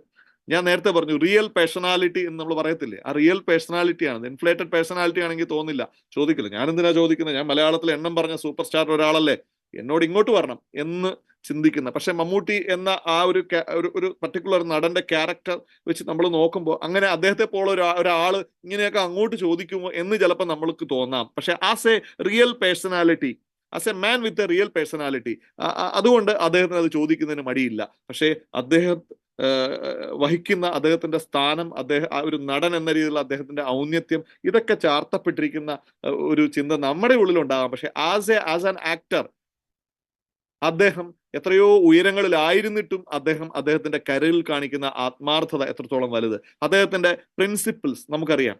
അദ്ദേഹം മൂല്യങ്ങളുള്ള ഒരാളാണ് എന്നുള്ളതുകൊണ്ടാണ് അദ്ദേഹം ഇത്രയോ പ്രശസ്തിയുടെ കൊടുമുടിയിൽ നിൽക്കുമ്പോഴും അദ്ദേഹത്തെക്കുറിച്ച് ഒരു ഗോസിപ്പ്, ഒരു മോശം മമ്മൂട്ടി എന്ന നടനെ ഓടൊപ്പം ഒരു ഫോട്ടോ എടുക്കാൻ, അല്ലെങ്കിൽ മമ്മൂട്ടി എന്നൊരു നടനെ പ്രണയിക്കാത്ത എത്ര എന്താ മനസ്സുകൊണ്ട് എങ്കിലും പ്രണയിക്കാത്ത എത്ര സ്ത്രീകളുണ്ട് എന്ന് ചോദിച്ചാൽ അന്നത്തെ കാലത്ത്, ഇന്നത്തെ കാലം ഞാൻ പറയുന്നില്ല, പക്ഷെ അന്നത്തെ കാലത്ത് പോലും എത്രയോ ആൾക്കാർ മമ്മൂട്ടി ഒന്ന് എന്താ പറയാ ഒന്ന് നോക്കിയാൽ, അങ്ങോട്ട് ഒരു ചിരി കൊടുത്താൽ ഇങ്ങോട്ട് 1000 ചിരിക്കാൻ തയ്യാറായ എത്രയോ ആൾക്കാരുള്ളപ്പോഴും ചെറിയൊരു പേര് ദോഷം പോലും കേൾപ്പിക്കാത്ത, എത്രയോ സാഹചര്യങ്ങൾ ഉണ്ടായിരുന്നു കേൾപ്പിക്കാത്ത ഒരു എന്താ പറയാ ഒരു മൂല്യബോധമുള്ള ഒരു ആക്ടറായിരുന്നു അദ്ദേഹം എന്നത് നമുക്കറിയാം. സമൂഹത്തിന് വേണ്ടി അദ്ദേഹം ഒരുപാട് നല്ല കാര്യങ്ങൾ ചെയ്യുന്നുണ്ട്. ഞാനിവിടെ ഒരു മമ്മൂട്ടിയെ മാത്രം ഉദാഹരണമായി പറയുന്നു എന്നുള്ളൂ. നമുക്കറിയാവുന്ന പല നടന്മാരും, നമുക്കറിയാവുന്ന എത്രയോ നടന്മാർ, മമ്മൂട്ടി, മോഹൻലാൽ, സുരേഷ് ഗോപി, ഇതൊക്കെ അങ്ങനെ ഒരുപാട് ഉദാഹരണങ്ങൾ നമുക്കുണ്ട്. സുരേഷ് ഗോപി മറ്റൊരു ഉദാഹരണമാണ്. അങ്ങനെ ഒരുപാട് ആൾക്കാരെ നമുക്കറിയാം. ആ തരത്തിൽ അടുത്ത ഒരാള് ഡോക്ടർ KJ യേശുദാസ്. ഇന്ന് അദ്ദേഹത്തിന്റെ 84ാം ജന്മദിനമാണ്. അദ്ദേഹത്തെ കുറിച്ച് പറയാൻ ഒരുപാട് നമുക്കുണ്ട്, അല്ലെ? അദ്ദേഹത്തിലേക്ക് നമുക്ക് തിരിച്ചെത്താം. അദ്ദേഹം കുടുംബത്തിന് കൊടുത്തിരിക്കുന്ന പ്രാധാന്യം എത്രത്തോളം എന്ന് നമുക്കറിയാം. ഏകഭാര്യാവ്രതം അല്ലെ ഏകപത്നി വ്രതം എന്ന് നമ്മൾ കണ്ടിട്ടുള്ള ഒരു ഏറ്റവും വലിയൊരു ഉദാഹരണമാണ് ഡോക്ടർ KJ യേശുദാസ്. എവിടെയെല്ലാം ഉണ്ടോ അദ്ദേഹത്തിന്റെ പ്രിയപത്നി അദ്ദേഹത്തിനോടൊപ്പം ഉണ്ട്. ലോകത്തിലെ ഏത് കൺസേർട്ടിലും ഏത് കച്ചേരി എവിടെ അവതരിപ്പിച്ചാലും മുൻനിരയിൽ ഇരുന്ന് അദ്ദേഹത്തെ നോക്കി അദ്ദേഹം പാടുന്നത് നിർനിമേഷയായി നോക്കിയിരിക്കുന്ന അദ്ദേഹത്തിന്റെ പ്രിയ പത്നിയെ നമുക്ക് കാണാൻ കഴിയും. അദ്ദേഹത്തിന്റെ മക്കള്, അവരും നമുക്ക് ഏറെക്കുറെ സുപരിചിതരാണ്. അദ്ദേഹത്തിന്റെ മൂത്ത മകൻ മലയാള സംഗീത രംഗത്തുണ്ട്, ഇന്ത്യൻ സംഗീത രംഗത്തുണ്ട് താനും. സോ അദ്ദേഹത്തിന് എനിക്ക് തോന്നുന്നു ആ കാര്യത്തിൽ, ആരോഗ്യകാര്യത്തിൽ ദൈവം കൊടുത്ത ശാരീരം ഇത് രണ്ടും ഇത്രയേറെ മഹത്വമായി അമൂല്യമായി സൂക്ഷിച്ച വേറൊരാളില്ല എന്ന് നമുക്ക് വേണമെങ്കിൽ പറയാം. അത് തന്നെയാണ് അദ്ദേഹത്തെ അനുഗ്രഹീത ഗായകനാക്കുന്നത്. ലോകത്തിലെ ഏറ്റവും മധുരതരമായ ശബ്ദം എന്ന് എല്ലാവരും വിലയിരുത്തിയ അദ്ദേഹത്തിന്റെ ആ ഒരു ശബ്ദം ഇന്നും അതുപോലെ കെടാതെ കാത്തു സൂക്ഷിക്കുന്നുവെങ്കിൽ തന്റെ ശരീരത്തിനും അദ്ദേഹം കൊടുത്ത പ്രാധാന്യം, പ്രയോറിറ്റി, കരിയർ, അദ്ദേഹത്തിന്റെ കരിയറിലെ ഫോക്കസിനെ കുറിച്ച് നമ്മൾ പ്രത്യേകിച്ച് പറയേണ്ട കാര്യമില്ല. ഇത്രയേറെ സംഗീതത്തിന് വേണ്ടി ജീവിതം ഒഴിഞ്ഞു വെച്ച വേറൊരു വ്യക്തി ഉണ്ടോ എന്ന് നമുക്ക് സംശയമാണ്.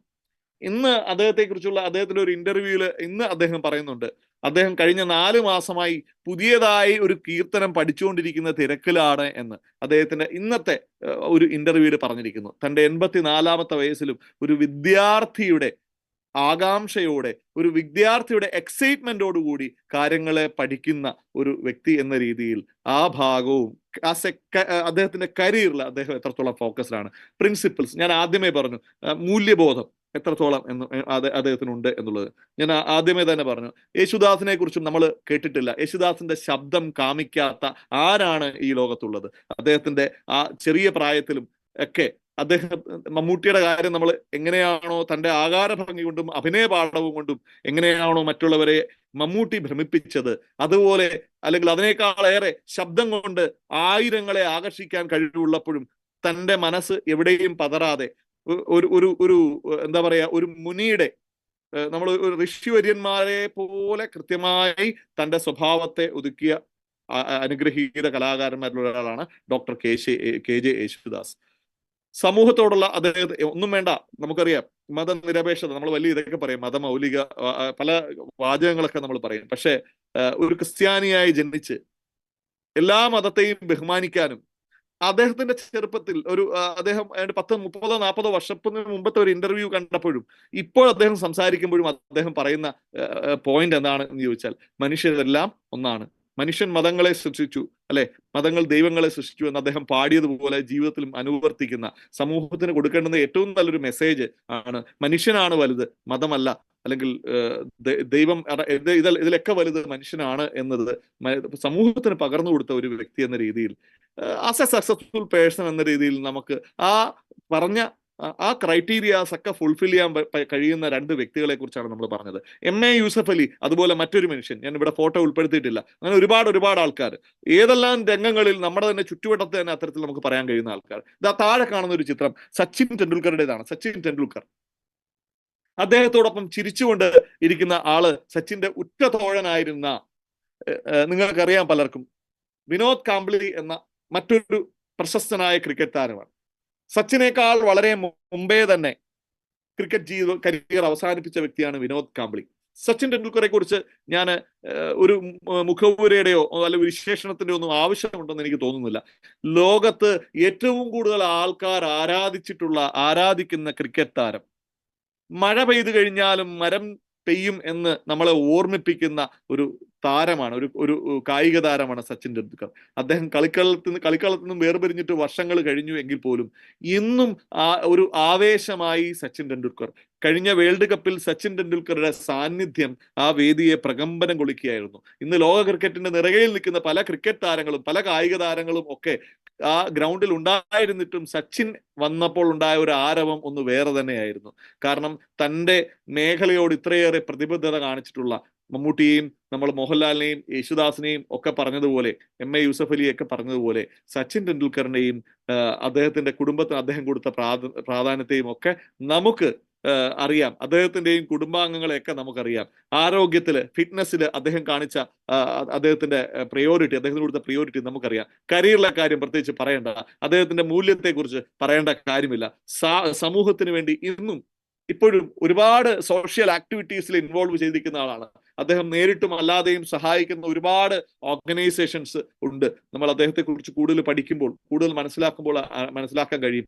ഇന്നും അദ്ദേഹത്തിന്റെ ജീവിതത്തിൽ ഒരു വർഷത്തിൽ ഏതാണ്ട് 100-150 ദിവസത്തിൽ കൂടുതൽ അദ്ദേഹം ചെലവഴിക്കുന്നത് ഇന്ന് സമൂഹത്തിന്റെ ഓരോരോ നല്ല കാര്യങ്ങൾക്ക് വേണ്ടിയിട്ടാണ് എന്ന് അദ്ദേഹത്തെ കുറിച്ച് ഈ അടുത്തിടയ്ക്ക് വായിച്ച ഒരു ആർട്ടിക്കിളിൽ, മറ്റൊരാൾ എഴുതിയ ഒരു ആർട്ടിക്കിളിൽ ഞാൻ വായിച്ചിട്ടുണ്ട്. സോ ഞാൻ അടുത്ത ആളിലേക്ക് വരാം, വിനോദ് കാംബ്ലിയിലേക്ക്. ഞാൻ ഈ പറഞ്ഞ ഈ പ്രിയോറിറ്റീസിന്റെ കാര്യം പറഞ്ഞപ്പോൾ ഇതൊക്കെ പാലിച്ചുകൊണ്ട് നമ്മൾ സക്സസ്ഫുൾ എന്ന് വിലയിരുത്തുന്ന ആൾക്കാരെ കുറിച്ചാണ് പറഞ്ഞത് എങ്കിൽ ഇതിൽ ഏതെങ്കിലും ഒക്കെ ഏറ്റക്കുറച്ചിൽ ഉണ്ടാവുക അല്ലെങ്കിൽ ഏതിലെങ്കിലും പ്രിയോറിറ്റി കൊടുക്കാതെ പോകുന്ന ആൾക്കാർ ഒരുപക്ഷെ അവർ വളരെ പ്രശസ്തരായിരിക്കാം. പക്ഷേ ഒരു വിജയിച്ച ആൾക്കാർക്ക് നമ്മൾ കൊടുക്കുന്ന മാർക്കിൽ ഒരു മാർക്ക് ഇടുകയാണ് എങ്കിൽ ആ മാർക്കിൽ ചിലപ്പോൾ മാർക്കുകൾ കുറഞ്ഞു പോകുന്ന പല പ്രശസ്തരായ ആൾക്കാരും അക്കൂട്ടത്തിലുണ്ടാകാം. ഒരുപക്ഷെ അവർ അവരുടെ കരിയറിൽ മികച്ചു നിന്നിട്ടുണ്ടായിരിക്കാം, അവർക്ക് മൂല്യബോധം ഉണ്ടായിരിക്കാം, സമൂഹത്തിന് നല്ല കാര്യങ്ങൾ ചെയ്യുന്നുണ്ടാകാം, ആരോഗ്യ കാര്യങ്ങൾ ശ്രദ്ധിക്കുന്നുണ്ടാകും. പക്ഷെ കുടുംബത്തിന് കൊടുത്ത അല്ലെങ്കിൽ കുടുംബത്തോട് പ്രാധാന്യം കൊടുക്കാഞ്ഞത് കൊണ്ട് അവർക്കുണ്ടായിട്ടുള്ള പല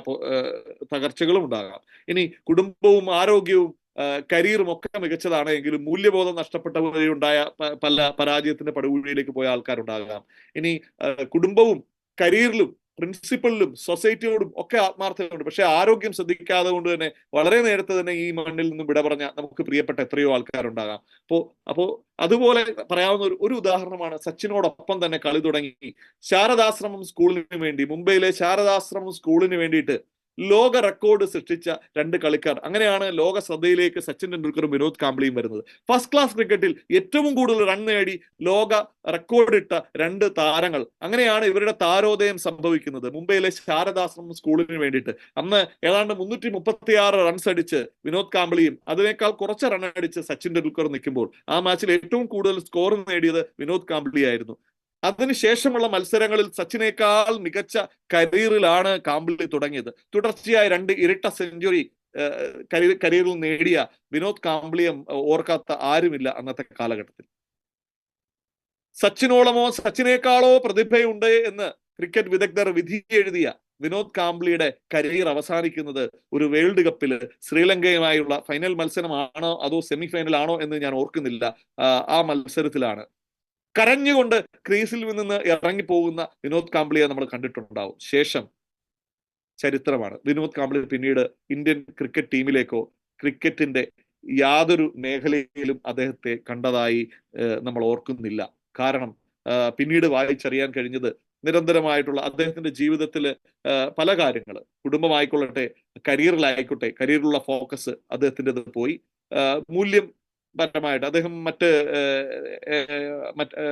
മദ്യമോ അതുപോലെ മറ്റെന്തൊക്കെയോ കാര്യങ്ങൾക്ക് അടിമയായി അദ്ദേഹത്തിന്റെ ജീവിതം ഫോക്കസ് ഇല്ലാതെ ഞാൻ നേരത്തെ പറഞ്ഞ കുടുംബമോ അല്ലെങ്കിൽ ആരോഗ്യമോ കരിയറോ പ്രിൻസിപ്പളോ സൊസൈറ്റിയോ ഇതിലേതൊക്കെയോ അദ്ദേഹത്തിന് കൈവിടുകയോ ഇതിലേതിലൊക്കെയോ ഉണ്ടായിരുന്ന അദ്ദേഹത്തിന്റെ പ്രാധാന്യമില്ലായ്മ അല്ലെങ്കിൽ ഇതിനേതിലേക്കോ അദ്ദേഹം പ്രാധാന്യം കൊടുക്കാത്തത് വഴി അദ്ദേഹം തന്റെ ജീവിതത്തിൽ വലിയ ഒരു വിജയത്തിലേക്ക് എത്തിയിടത്ത് നിന്ന് നേരെ റിവേഴ്സ് ഗിയറിലേക്ക് പോയി അദ്ദേഹം നമ്മളിൽ നിന്നും ഈ ചരിത്രത്തിന്റെ അല്ലെങ്കിൽ വിജയിച്ച കഥകളുടെ പട്ടികയിൽ നിന്നും അദ്ദേഹം താഴോട്ട് പോയതായി നമുക്ക് പിന്നീട് മനസ്സിലാക്കാൻ കഴിയുന്നുണ്ട്. നേരത്തെ പറഞ്ഞതുപോലെ തന്നെ പ്രിയ നടൻ കലാഭവൻ മണി, ഞാൻ അതിനെക്കുറിച്ചൊന്നും പറയുന്നില്ല. പക്ഷെ നമുക്ക് വളരെ പ്രിയപ്പെട്ട, ഏറെ പ്രിയങ്കരനായ നടൻ, ഒരുപക്ഷെ ആരോഗ്യകാര്യത്തിലുള്ള അദ്ദേഹത്തിന്റെ ശ്രദ്ധ കുറവായിരിക്കാം, അല്ലെങ്കിൽ നമ്മൾ നേരത്തെ പറഞ്ഞു ഈ പറഞ്ഞ ക്രൈറ്റീരിയയിൽ ഏതിലെങ്കിലും അദ്ദേഹം ശ്രദ്ധിക്കാത്തത് കൊണ്ടായിരിക്കാം പ്രശസ്തനായിരുന്നിട്ടും ഏറെ പ്രിയങ്കരനായിരുന്നിട്ടും നമ്മളെ വിട്ടുപോയത്. അതുപോലെ ഒരുപാട് ഉദാഹരണങ്ങൾ നമുക്ക് മുമ്പിലുണ്ട്. ഞാൻ നമ്മുടെ സ്വഭാവം എന്ന് പറയുമ്പോൾ നമ്മളെല്ലാവരും ഏറ്റവും നല്ല വ്യക്തികളായി മാറുക അല്ലെങ്കിൽ മാറും എന്നല്ല പറഞ്ഞു വന്നത്. ഏറ്റവും മികച്ച ഈ പറഞ്ഞ കാര്യങ്ങൾക്ക് പ്രാധാന്യം കൊടുത്തുകൊണ്ട് ജീവിതത്തിലെ പ്രയോറിറ്റീസ് കുടുംബത്തിനും ആരോഗ്യത്തിനും നമ്മളുടെ തൊഴിൽ മേഖലയ്ക്കും നമ്മുടെ മൂല്യങ്ങൾക്കും നമ്മുടെ സമൂഹത്തിനും ഒരേപോലെ പ്രാധാന്യം കൊടുത്തുകൊണ്ട് നമ്മൾ മുമ്പോട്ട് പോവുകയാണ് എങ്കിൽ തീർച്ചയായിട്ടും ഏറ്റവും മികച്ച ഒരു വ്യക്തിയായി മാറാനും മറ്റുള്ളവരാൽ ആകർഷിക്കപ്പെടുന്ന, മറ്റുള്ളവരാൽ അനുകരിക്കപ്പെടുന്ന, മറ്റുള്ളവരാൽ ഫോളോ ചെയ്യപ്പെടുന്ന, മറ്റുള്ളവരാൽ മാതൃകയാക്കപ്പെടുന്ന ഒരാളായി നമുക്ക് മാറാൻ കഴിയും എന്നതിൽ ഒരു തർക്കവുമില്ല. ഏറ്റവും മികച്ച ഒരു വ്യക്തിയായി മാറുകയും ഉത്തരവാദിത്തങ്ങൾ ഏറ്റെടുത്തുകൊണ്ട് മുമ്പിൽ നിന്ന് നയിക്കാൻ നമ്മൾ തയ്യാറാവുകയും ചെയ്താൽ ഒരു സംശയവും വേണ്ട, നമുക്ക് അറിയാൻ പാടില്ലാത്ത കാര്യങ്ങളെ നമുക്ക് നന്നായി പഠിക്കുവാനും നമുക്കറിയാൻ പാടില്ലാത്ത കാര്യങ്ങൾ നമുക്ക് നന്നായി പഠിക്കുവാനും പുതിയ കാര്യങ്ങൾ പഠിച്ച് കൂടെയുള്ള ആൾക്കാരെ നമുക്ക് കൂടുതൽ മെച്ചപ്പെട്ട വിജയത്തിലേക്ക് എത്തിക്കുവാനും ഒക്കെ കഴിയും. വളരെ പ്രശസ്തമായ ഗീതയിലെ ഒരു 4 വരി ശ്ലോകം കൂടി ചൊല്ലിക്കൊണ്ട് അതുകൂടെ വ്യക്തമായിക്കൊണ്ട് ഞാൻ ഈ സെഷൻ ഇവിടെ പൂർത്തീകരിക്കാം. വേറെ ഒന്നുമല്ല, ഉദ്ധരേതാത്മനാത്മാനാം ആത്മാനം അവസാദയേത് ആത്മൈവ ഹൃത്മനോ ബന്ധുരാത്മൈവ ത്രിപുരാത്മന എന്ന ഈ 4 വരി ശ്ലോകത്തിൽ എന്താണ് പറഞ്ഞിരിക്കുന്നത് എന്ന് ചോദിച്ചാൽ, പറയുമ്പോൾ 4 വരി ശ്ലോകം, പക്ഷെ അത് പറഞ്ഞിരിക്കുന്നത് വളരെ വലിയ ഒരു അർത്ഥം. നമ്മുടെ ശത്രുവും നമ്മുടെ മിത്രവും എല്ലാം നമ്മൾ തന്നെയാണെന്നാണ് അവിടെ പറഞ്ഞതിന്റെ ഒരു രത്ന ചുരുക്കം. അപ്പോ നമ്മുടെ ശത്രുവും മിത്രവും എല്ലാം നമ്മൾ തന്നെ എന്ന് പറഞ്ഞാൽ യഥാർത്ഥത്തിൽ നമ്മുടെ ചിന്തയായിക്കോട്ടെ, നമ്മുടെ പ്രവൃത്തി ആയിക്കോട്ടെ, ഇതെല്ലാം എങ്ങനെ ഞാൻ നേരത്തെ പറഞ്ഞ ആ പോസിറ്റീവ് സ്പൈറലും നെഗറ്റീവ് സ്പൈറലും തന്നെയാണ് സത്യത്തിൽ ഇവിടെ അർത്ഥമായി വരുന്നത്. നമ്മൾ എങ്ങനെ ചിന്തിക്കുന്നു? നമ്മൾ ചിന്തിക്കുകയാണ് ഞാൻ ഈ ലോകത്തിലെ ഏറ്റവും മോശപ്പെട്ട ഒരാളാണ്, നമ്മൾ ചിന്തിക്കുകയാണ് ഞാൻ ഈ ലോകത്തിൽ ഒരു കഴിവില്ലാത്ത ഒരാളാണ്, അല്ലെങ്കിൽ മറ്റെല്ലാവരെക്കാളും ഞാനാണ് മികച്ചവൻ. എങ്ങനെ നമ്മൾ ചിന്തിച്ചാലും നമ്മൾ തന്നെ നമ്മുടെ ശത്രുവായി മാറുകയാണ്. ആത്മൈവ ഹൃത്മനോ ബന്ധുരാത്മൈവ രിപുരാത്മന, സ്വയം നമുക്ക് തന്നെ വേണമെങ്കിൽ നമ്മുടെ ശത്രുവും മിത്രവും ഒക്കെയായി മാറാൻ കഴിയും എന്നതാണ്. അപ്പോ നമ്മളുടെ മിത്രമായി മാറാൻ കഴിഞ്ഞാൽ തീർച്ചയായും മറ്റുള്ളവർക്കും നമ്മൾ മിത്രമായി മാറാൻ കഴിയും. ഏറ്റവും നല്ല മനസ്സ്, ഏറ്റവും നല്ല ചിന്ത, ഏറ്റവും നല്ല ആത്മാവ്, അല്ലെങ്കിൽ ഏറ്റവും നല്ല ചിന്ത തന്നെ നമ്മൾ നമ്മുടെ ശരീരത്തിനും നമ്മുടെ മനസ്സിനും കൊടുക്കാൻ കഴിഞ്ഞാൽ ഏറ്റവും നല്ല വിളവ് നമുക്ക് കൊയ്യാം, ഏറ്റവും നല്ല വിധി, ഏറ്റവും നല്ല റിസൾട്ട് നമുക്ക് കൊയ്യാം എന്നതാണ് സത്യം. സോ ഒരു യഥാർത്ഥ നേതാവ് എന്ന് പറയുമ്പോൾ ഞാൻ പറഞ്ഞു, മറ്റുള്ള ആൾക്കാരെ പ്രചോദിപ്പിക്കാനും, നല്ല സ്വഭാവത്തിനുടമ, മറ്റുള്ള ആൾക്കാർക്ക് ഒരു നല്ല മാതൃകയായി മാറാനും, മറ്റുള്ളവരുടെ കഴിവുകളെ റെക്കഗ്നൈസ് ചെയ്യാനും തിരിച്ചറിയാനും അവരെ അനുമോദിക്കാനും അവരെ ഇൻസ്പയർ ചെയ്യാനും അവരെ പ്രചോദിപ്പിക്കാനും നല്ല മൂല്യബോധമുള്ള ഒരാള്, പറഞ്ഞ വാക്ക് പാലിക്കാൻ പറ്റുന്നത് മാത്രം പറയുന്ന ഇന്റഗ്രിറ്റി ഉള്ള ഒരാളാകാനും കൂടെയുള്ള ആൾക്കാരോടൊപ്പം ആത്മാർത്ഥമായി ഇറങ്ങി പ്രവർത്തിപ്പിക്കാനും പ്രവൃത്തി കൊണ്ട് മറ്റുള്ളവർക്ക് പ്രചോദനമായി മാറാനും നല്ല കാഴ്ചപ്പാടുള്ള മറ്റുള്ളവർക്ക് നല്ല കാഴ്ചപ്പാട് പകർന്നു കൊടുക്കാൻ കഴിയുന്ന ഒരാളാകാനും എപ്പോഴും ഈ ബിസിനസ് ചെയ്യുമ്പോൾ നമ്മുടെ ടീം എന്നത് നമ്മുടെ സ്വന്തം കണ്ണിലെ കൃഷ്ണമണിയാണെന്നും ടീമിന്റെ വിജയത്തിനും ടീമിൽ വെച്ചിരിക്കുന്ന ലക്ഷ്യങ്ങൾ പൂർത്തീകരിക്കുന്നതിനും ഒക്കെ നല്ല ഫോക്കസ് കൊടുത്തുകൊണ്ട് അതിൽ ശ്രദ്ധ കേന്ദ്രീകരിക്കുന്ന, ഒരു കാര്യത്തിൽ ശ്രദ്ധ കേന്ദ്രീകരിച്ചാൽ അതിന്റെ റിസൾട്ട് എടുക്കുന്നത് വരെ അതോടൊപ്പം നിൽക്കുന്ന ഒരാളായി മാറാനും കൂടെയുള്ള ആൾക്കാരെ കൃത്യമായി അവർക്ക് വേണ്ട മാർഗനിർദ്ദേശങ്ങൾ കൊടുത്തുകൊണ്ട്, ഗൈഡൻസ് കൊടുത്തുകൊണ്ട്, സപ്പോർട്ട് കൊടുത്തുകൊണ്ട്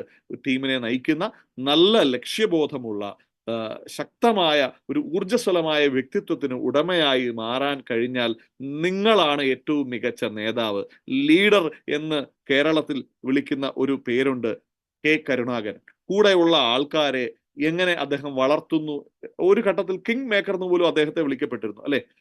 ഗുഡ് ലീഡർ, ഒരു ലീഡർ എന്ന ഒരു വിളിപ്പേര് വന്ന ഒരേ ഒരു മനുഷ്യനാണ് കേരള രാഷ്ട്രീയത്തിലെ കെ കരുണാകരൻ.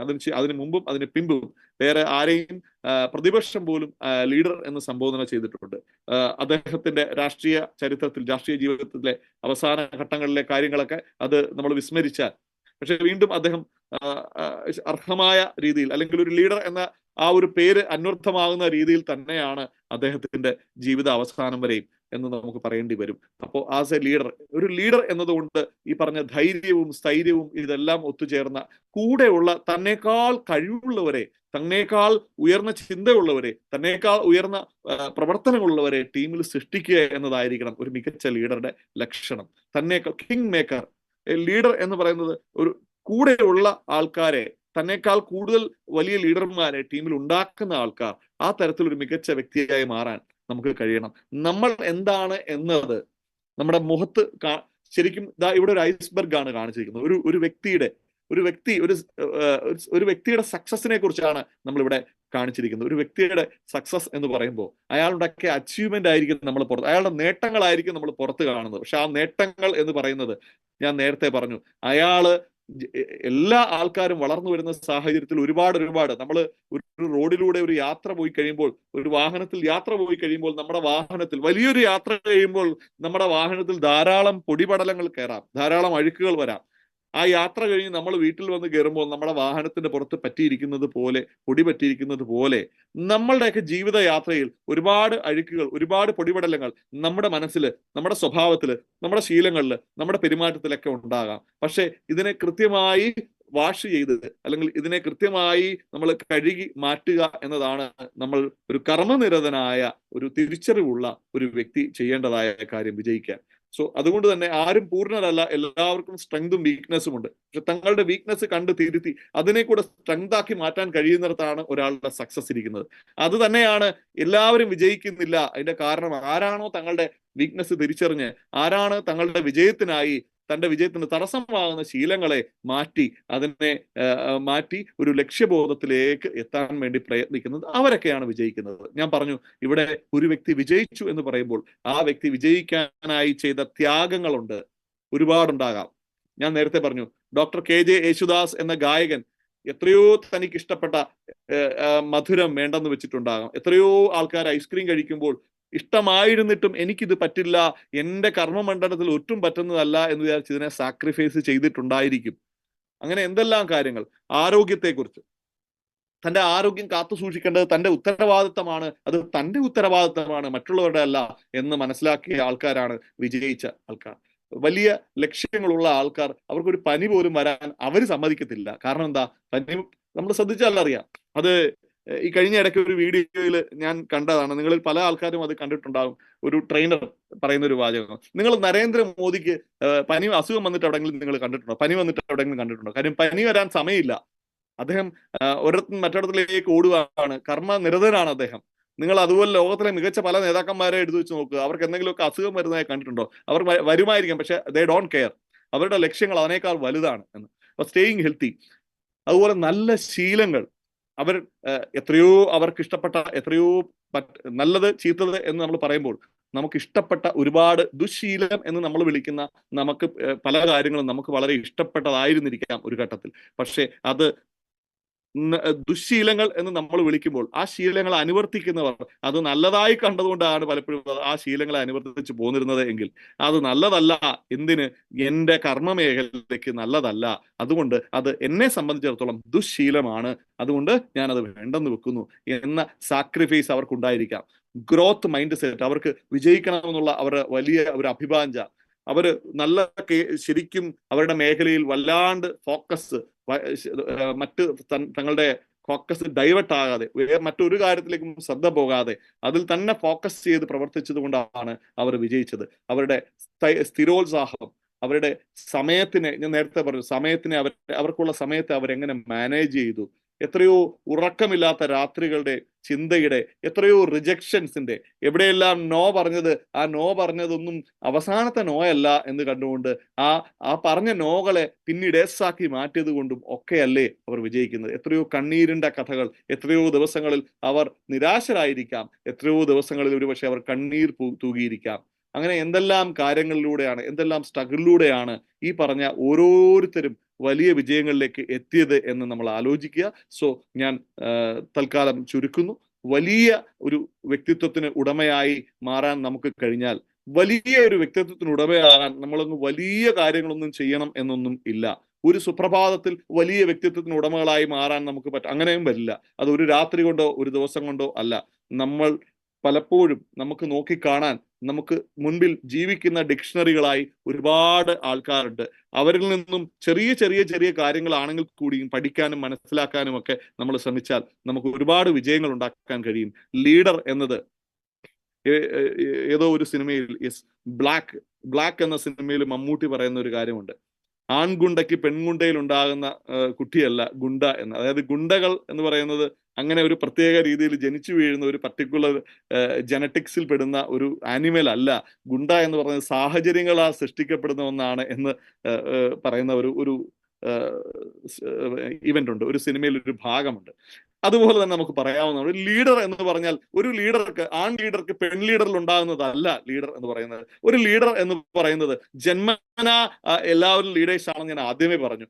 ആരാണോ അവരുടെ ഉള്ളിലെ നേതാവിനെ ഐഡന്റിഫൈ ചെയ്യുന്നത്, ആരാണോ ആ ഐഡന്റിഫൈ ചെയ്ത ജേതാവിനെ അല്ലെങ്കിൽ നേതാവിനെ പരിപോഷിപ്പിക്കുന്നത്, ആരാണോ അത് ഐഡന്റിഫൈ ചെയ്ത് ആ ഒരു വിശ്വാസത്തിൽ ചെയ്യേണ്ട കാര്യങ്ങൾ കൃത്യമായി പ്രവർത്തിക്കുന്നത്, അവരാണ് നേതാവ്.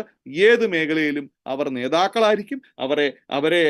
അവരോടൊപ്പം അണിനിരക്കാൻ, അവരെ ഫോളോ ചെയ്യാൻ, അവരെ മാതൃകയാക്കാൻ എപ്പോഴും ആൾക്കാരും ഉണ്ടായിരിക്കും. So identify the leader in you. അതിനുള്ള ഒരു സമയമാണ്, അതിനുള്ള ഒരു വർഷമാണ് നമുക്ക് മുമ്പിൽ ഇന്നുള്ളത്. സോ ഒരിക്കൽ കൂടി എല്ലാവർക്കും വലിയ വലിയ ഒരു പുതുവത്സര ആശംസകൾ നേരുന്നു. നിങ്ങളുടെ ഉള്ളിലെ ആ യഥാർത്ഥ നേതാവിനെ നിങ്ങൾ തിരിച്ചറിയുക.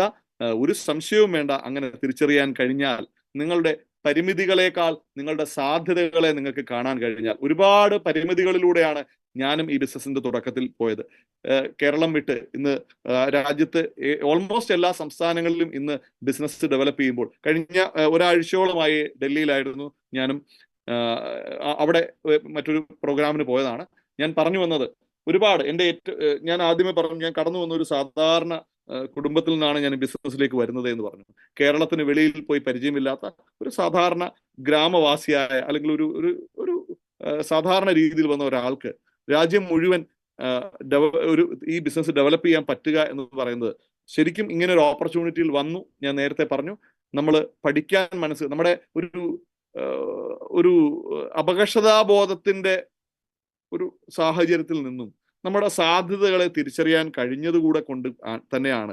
കാരണം മറ്റൊരു സ്ഥലത്തേക്ക്, നമുക്ക് തീർത്തും അപരിചിതമായ ഒരു സ്ഥലം, നമ്മുടെ കംഫർട്ട് സോണിന് വളരെ അകലെയുള്ള ഒരു സാഹചര്യത്തിൽ നമ്മൾക്ക് എങ്ങനെ പ്രവർത്തിക്കാൻ കഴിയുന്നു എന്നതിനെ ബേസ് ചെയ്തിരിക്കും നമ്മുടെ സക്സസ്.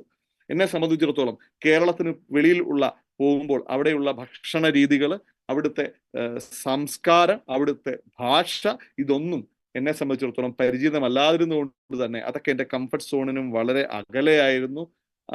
സാമ്പത്തികമായിട്ടായിക്കോട്ടെ, സോഷ്യലി ആയിക്കോട്ടെ, ഒരുപാട് പരിമിതികൾ നമുക്കുണ്ട് എന്ന ഒരു അപകർഷതാബോധം പേറുന്ന ഒരു ആൾക്ക് പുറത്ത് ഇതുപോലെ വ്യത്യസ്തമായ ഭാഷയും സംസ്കാരങ്ങളും ഒക്കെ ഉള്ള സ്ഥലത്ത് നിന്ന് ബിസിനസ് ഡെവലപ്പ് ചെയ്ത് കൊണ്ടുവരിക എന്ന് പറഞ്ഞത് അത്യന്തം ദുഷ്കരമായിട്ടുള്ളൊരു ഘടകമാണ്. പക്ഷെ അത്തരം വെല്ലുവിളികളെയൊക്കെ നേരിടാൻ നമുക്ക് കഴിഞ്ഞു എന്നതാണ് സത്യത്തിൽ ഈ ബിസിനസ്സിൽ എന്നെ വിജയിപ്പിച്ച, അല്ലെങ്കിൽ എനിക്ക് നേട്ടങ്ങൾ ഉണ്ടാക്കാൻ സഹായിച്ച ഏറ്റവും പ്രധാനപ്പെട്ട കാര്യം. സോ അതുകൊണ്ട് തന്നെ എനിക്ക് പറയാൻ കഴിയും, എന്നെ കൊണ്ട് ഇതൊക്കെ കഴിഞ്ഞെങ്കിൽ അതിനേക്കാളൊക്കെ എത്രയോ എത്രയോ എത്രയോ മടങ്ങ് പല കാര്യങ്ങളിലും മികച്ച അഡ്വാൻറ്റേജസ് ഉള്ള എത്രയോ ആൾക്കാർ ഇവിടെ ഉണ്ട്. അപ്പോൾ എന്നെ കൊണ്ട് ഇത് കഴിഞ്ഞിട്ടുണ്ടെങ്കിൽ ആരെ കൊണ്ടും ഇത് കഴിയും എന്നതാണ് സത്യം.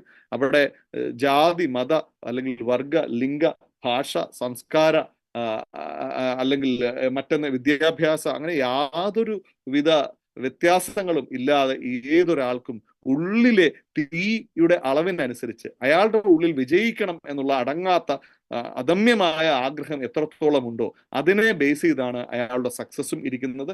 സോ ഞാൻ ആവർത്തിക്കുന്നു, നിങ്ങൾ ഏറ്റവും മികച്ച ഒരു വ്യക്തിയായി തീരാനായിട്ടുള്ളൊരു നിങ്ങളുടെ ശ്രമം നിങ്ങളിതാ ഇന്നു മുതൽ ആരംഭിച്ചിട്ടുണ്ട് എങ്കിൽ നിങ്ങളുടെ സഞ്ചാരത്തിനേക്കാൾ 10 ഇരട്ടി വേഗതയിലായിരിക്കും നിങ്ങളുടെ ബിസിനസിന്റെ, നിങ്ങളുടെ കരിയറിലെ നിങ്ങളുടെ ഗ്രോത്ത്.